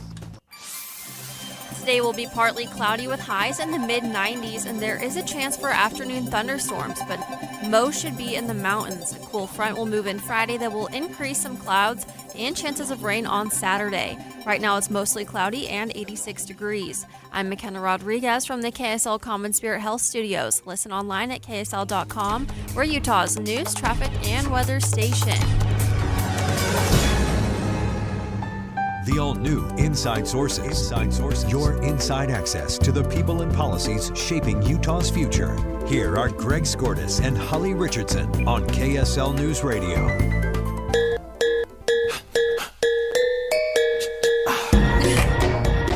Stop the car. Literally. Well, the minivan is back, Holly, and suddenly soccer moms are cool again. Woohoo! I thought we were always cool. So sliding doors, cup holders for days, enough cargo space to haul the soccer team, or your emotional baggage, or a family my size. Take your pick. Yeah, so forget your muscle car or your gangster motorcycles. The new cool car is the fully loaded Honda Odyssey. All right, literally buckle up, buckle the kids in, and get ready to shift into the ultimate auto comeback. The minivan is having a moment. Yeah, and it's cool because I'm looking at this. The average minivan price is, listen to this. The average SUV price right now, $67,000. That's crazy. Average car price, $50,000. Wow. Starting cost of a minivan, $40,000. Yeah. So affordability, let's get the minivan. It's so interesting to me because we only buy used cars. but when we still had a bunch of kids at home, it was a very happy day when I could downsize to a minivan. We still had to have 2 cars to take everybody, but I could have a minivan and we could fit the people who I normally transported. And then my daughter hit a deer and totaled the car. But there you go.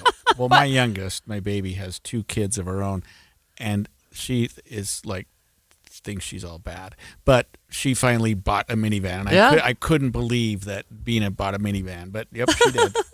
So look, I think minivans are cool. I don't think there's anything wrong with minivans. I didn't know that people were doing minivan shaming, which apparently they are, but I think they're awesome. Yeah, I've had 2 in my lifetime. Of course, we don't have any children right now, but if we did, I never took any shame in it. And once we had our 3rd child, and everybody wants their own seat, their kind of row of seats. I mean, like it was a necessity. Now they have cars with 3rd row seats, but they cost a fortune. The minivan is the way to go. Right. So I know that you can lay down the seats. You can transport, I don't know, besides the soccer team. You can get gardening supplies. You can it doesn't have as much room as a pickup, but it has a lot of room. And I found the minivans that we had were easy to drive. They got decent gas mileage. And I thought if you can get a minivan where you've got sliding doors on both sides, sometimes the magic doors, they close themselves, right? I just like them. Yeah, apparently the new ones are being built with more fuel efficiency. Space obviously is a bigger deal. They've become popular with Uber and Lyft drivers, especially in places where you have higher than average airport drives. You can put the luggage in. You can put everything you need in. You've got a lot more room. Yeah, so I think that's great, right? As they get better in their technology, whether you've got that, as you said, the fuel efficiency, but I mean, I guess I'm trying to think around my neighborhood. I would say that SUVs outnumber the minivans for sure. But there are definitely minivans there. But the problem is sort of the stigma. I mean, minivans suffered for a while. I don't think there should be a stigma. No, I don't either. I look at some of them; they're beautiful. And another thing we were concerned about, what held us back, was there were not as many all-wheel drive minivans. That's Obviously, true. SUVs are usually all-wheel drive. for like winter. We absolutely needed them. Now, of course, they're pretty commonplace. You can get all-wheel drive minivans, and they do really well because the weight's distributed actually sometimes better than your SUVs. Yeah, for sure. And it was a consideration when we were talking about getting a vehicle for me with getting this job to come up every day. I don't have a minivan. I have a CRV, a Honda CRV that's all-wheel drive, right? And then last year there was no snow, so I was fine anyway. Well, we bought a Sprinter van, which is the big. Is that the tall one? Yeah, minivan. It's Yeah. not a minivan at all, but it's just having that space is so nice. Now I'm spoiled. We had a full-size van back in the day, and it was they look very different today, the modern ones. But when we were test driving for the full-size ones, there were some that felt so high-centered that if you went around the corner getting on the on-ramp on the highway, it felt like it was going to tip over. Minivans don't have that problem. Yeah, according to Scripps News, sales of minivans in the U.S. has increased by 21% in 2025, exceeding the rest of the market, which grew only 2%, which makes me wonder why the cost is still so low. Because if they become that popular, you'd think they'd jack up the prices. But no, they're still... Don't give people ideas. Still starting around $40,000 less than a car. And that's brand new. And that's for a brand new one. That's pretty affordable. You can get decent used ones too. So again, minivans. Look, I just think it's a really fun and funny story that minivans are losing the stigma because I didn't even know that they used to have one. So yeah, you were kind of like, well, wait a minute, what minivans are coming back? I never thought. I know. I didn't know they went out of style. So I just remember a time when there was a joke around minivans. I mean, if you had a minivan, you were a soccer mom or a loser dad or whatever you want to call it. Like, and I had one because we needed a minivan and a sedan, and so my wife always drove the sedan and I drove the minivan to work every day, just even alone. And I felt like, oh man, I'm a loser. But they were great. And then when you finally put the kids in them, they were a dream. That space is you can't. Yeah. I think that's interesting. You mentioned the Scripps story, but with the minivan sales jumping, families can get 50% more cargo space than just a regular passenger car, but they pay a lot less than they would for a pickup, but for SUVs for sure. Nothing quite like being able to get in a car, get to the back seat without crawling over a seat. That is awful. Or moving actually. a seat forward or something like that. I mean, the sliding door is great. Yeah. I'm just thinking, even just as a empty nesters, a minivan might not be the worst thing, especially for the dogs. They're so convenient for them. And you could put their whole kennel in the minivan, right? Not just the dogs with their car seats. So, look, I don't know if our listeners have any opinion on minivans, but I think they're great, and I mean, I absolutely would consider driving a minivan again, even though we don't have little kids at home anymore. Yeah. Well, that was a lot of fun. I'm glad we were able to pivot to something a little more enjoyable than everything else that's going on in the country. Immigration, housing prices up. The Meta settlement was a good idea. So it's been and this Douglas Carter hearing is still going. They've called, I think, their 6th or 7th witness. The judge had scheduled it for the entire day. Yeah. So we'll probably be able to talk about it tomorrow and give you kind of a recap on it. But this hearing is going, and the defense is really doing a good job calling witnesses. So let me ask you really quick about that. Yeah. So you've got a hearing all day, but the judge isn't going to make a decision today, is he? Or will he? Unlikely, because they're like 5 or 6 or 7 motions. So right. Unless so he's it'll already be teed like them all up. But we'll reconvene in 3 weeks or what I didn't expect, and I know we're way off topic here, is that it was an evidentiary hearing. That is, they're calling witnesses, and the woman they're calling right now looks like she is the 6th. I've been watching the 6th witness called today. So they're certainly very efficient in their calling witnesses. Well, we're already to our last segment. So driving into that last segment, left lane loafers. I don't know if they're driving minivans or not. We're going to take another detour to wrap up today's show after this quick pit stop break.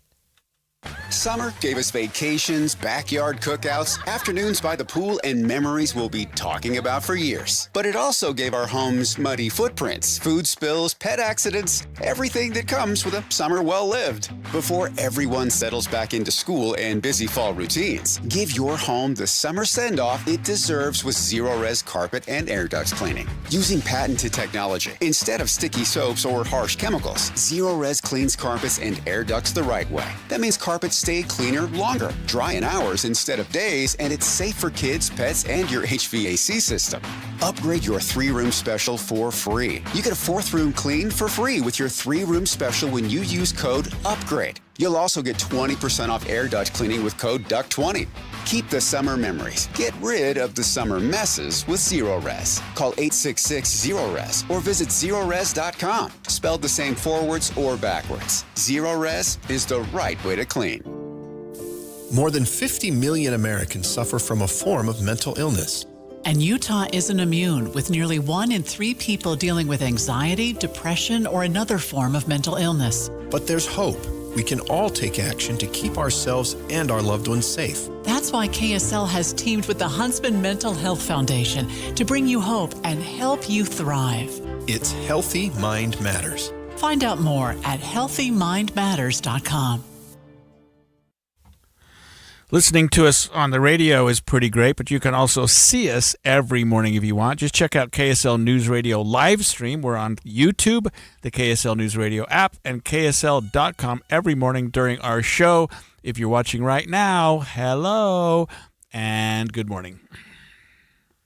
This is Colin Keary from the New Millennium Group. Have you ever had a question for your financial advisor only to find out that the next available appointment is months away? At New Millennium Group, we believe that financial advice should never be limited to once-a-year review meetings. Life happens every single day. Markets change, retirement questions come up, family situations evolve, and when they do, you deserve answers. That's why we pride ourselves at the New Millennium Group on being accessible when our clients need us most. Whether you're wondering about your investments or a major life decision, our team is here to help provide guidance. We're not interested in being the firm you hear from once a year. We want to be your trusted resource throughout your entire retirement journey. If you're looking for a financial team that values relationships, communication, and responsiveness, we'd love to meet you. Give us a call today at 888-999-6370. That's 888-999-6370, or visit us at utahsfinancialplanner.com. This is the story of the one who keeps multiple buildings running smoothly day after day. Plumbing that flows, HVAC that hums, cleaning supplies that keep surfaces sparkling.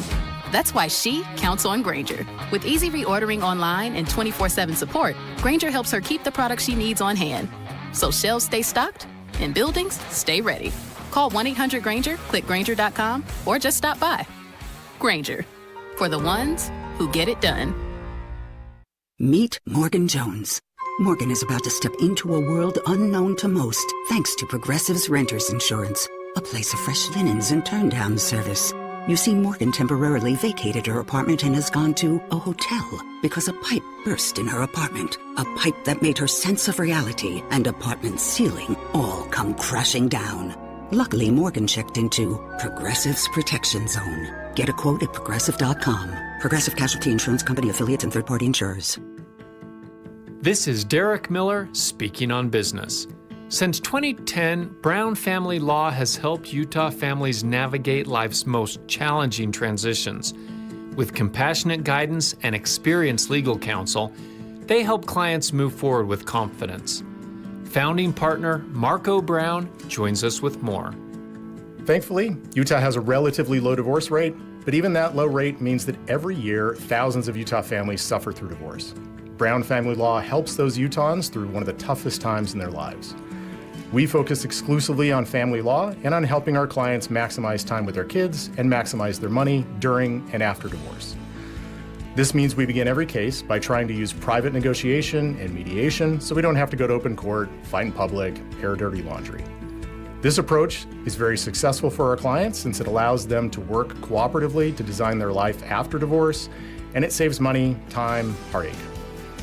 If, however, we need to go to court to protect our clients and their families, we'll put on boxing gloves and come prepared to fight, and we're good at it. By helping families find practical solutions during difficult times, Brown Family Law is making a meaningful difference in communities across Utah. To learn more about their services, visit brownfamilylaw.com. I'm Derek Miller with the Salt Lake Chamber, speaking on business. Inside Sources. So this story is just really funny to me. So you're driving down I-15, you're passing folks in the left lane, and you come up somebody having just a slow drive. I mean, come on.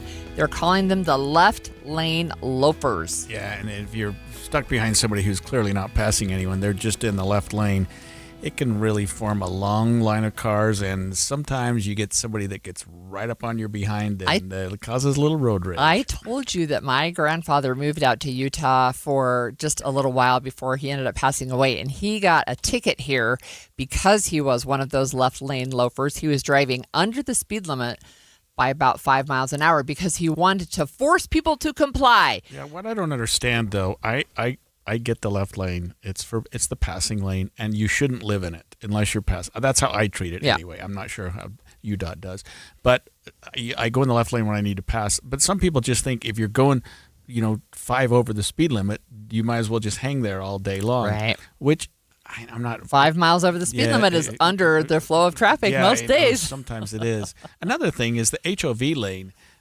I treat it as a faster lane, and I shouldn't. But sometimes people will get in the HOV lane and they're really going slow.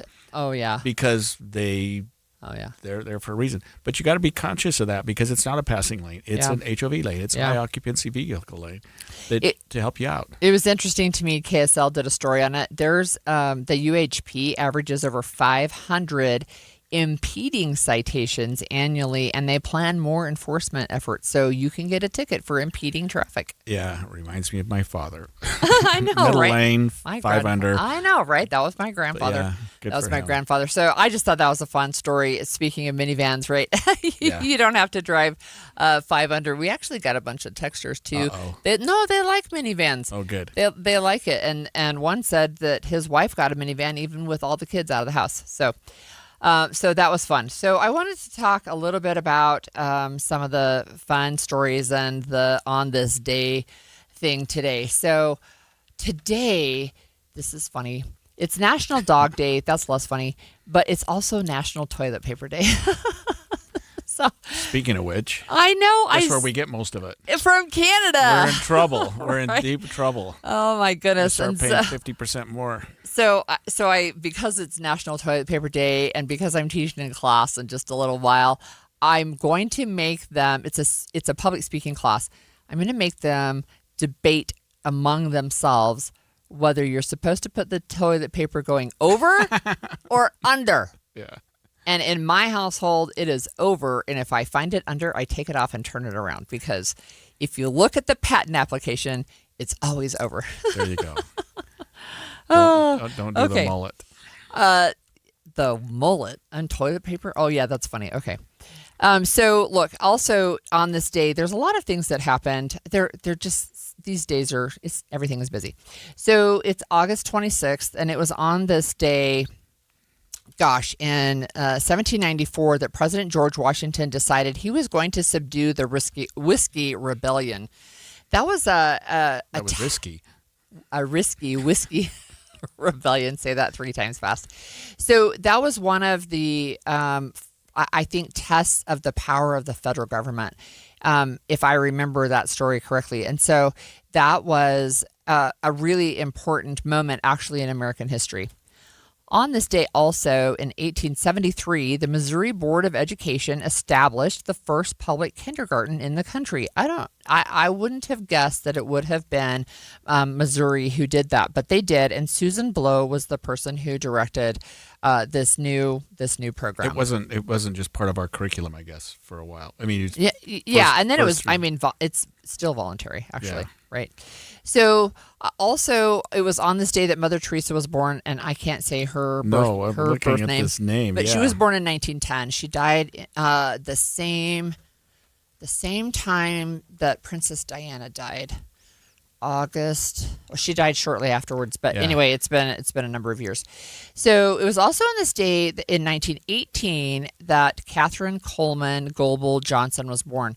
She was the Hidden Figures figure when we had that movie, right, talking about NASA, the early days of NASA. So she was a black mathematician. She calculated orbital mechanics, and if you remember, calling them the computer, they were humans who did this work. They were critical to the success of the first and subsequent U.S. manned space flights. She lived to be 101. Yeah, that was before the computer. I mean, these people were amazing. They were amazing. Yeah. So it was also on this day in 1920 that the 19th Amendment was formally adopted, and so that led us to the first Women's Equality Day, which was originally officially declared in 1971. I'm glad you didn't ask me what the 19th Amendment was, because I'm thinking, oh, man. Oh, my gosh. Are you serious? I know. Women's right to vote. 1939, the first televised Major League Baseball game was broadcast, if you can believe that. So it's already been quite a long time. Yep, coming up on 100 years. And then, I don't know if you remember this story, but in 2009, J.C. Dugard was discovered alive. She had been kidnapped. She had been missing for over 18 years. And it was on this day in 2009 that she was found. I don't remember that at all. Oh, yeah. That was really, really a story. Anyway, what you got for closing arguments today? Before I do that, yesterday I was doing my closing arguments, and I was interrupted by breaking news that Dolly Parton had died. And so I'm not going to get interrupted today, but someone else very important died today, and I just want to give a shout out. One of the wildest movies of all time. And Tim Curry was the star of that movie. He was incredible in that movie, and he's done a lot of things since then. I love this song, by the way, but I won't play the whole thing. Tim Curry died today. Also, 80. Also, age 80. He suffered some maladies. I saw him. He did some other things. He was like in Home Alone, and I hadn't realized that was the same person, because if you saw him in Rocky Horror Picture Show, his makeup and garb was such just completely, anyway, talented guy. Yeah. It's kind of sad. I wanted to talk about something maybe good today, because we talked about a lot of things up and down. I want to give a shout out to the attorneys general across the country and to our own attorney general, because they're getting things done. They're absolutely getting things accomplished. And this Meta settlement, it's something like, I don't know, $18 billion it's going to be over several years, is huge, but not so much the money part of it. I mean, Utah alone is getting over $200 million, which means that's going to make a big difference. But they're changing their dynamics. They're changing what they're doing. They're changing their program. They're changing how they're going to act, and they're going to be watched very closely to make sure that they do that. Our Commissioner of Consumer Affairs was just so positive about it. Our Attorney General was so positive about it. And this is one step, but it's a huge step. And it didn't necessarily surprise me that it settled because of what happened in New Mexico 2 weeks ago. That settlement was so big that I think Meta was thinking, we can't do 50 more of these or we're going to get killed. So rather than risk $50 billion, they settled for $18 billion, which is still a lot of money, and it's not going to be easy for them to pay. And it's something that the states can use in two ways. One, they've got money to help young people to set up programs, and two, they have a much less risk of this conduct continuing because Meta is changing its platform. So I would say this: if you're, I don't know the other companies, TikTok or Instagram or whatever, get in line. Get in line, because if not, they're coming after you. They're going to file a lawsuit. And good for them. The Attorneys General, a bipartisan group, they actually got something done. Congress could learn so much from them if they wanted to get together and do something positive. You know, it's funny. I told Attorney General Derek Brown he could run for Congress, and he goes, "Why would I want to do that?" Oh no, he's having a blast. What a breath of fresh air that man is too. I mean, I'm shouting out to the Attorney General, but to him personally, I mean, he's been really one of the really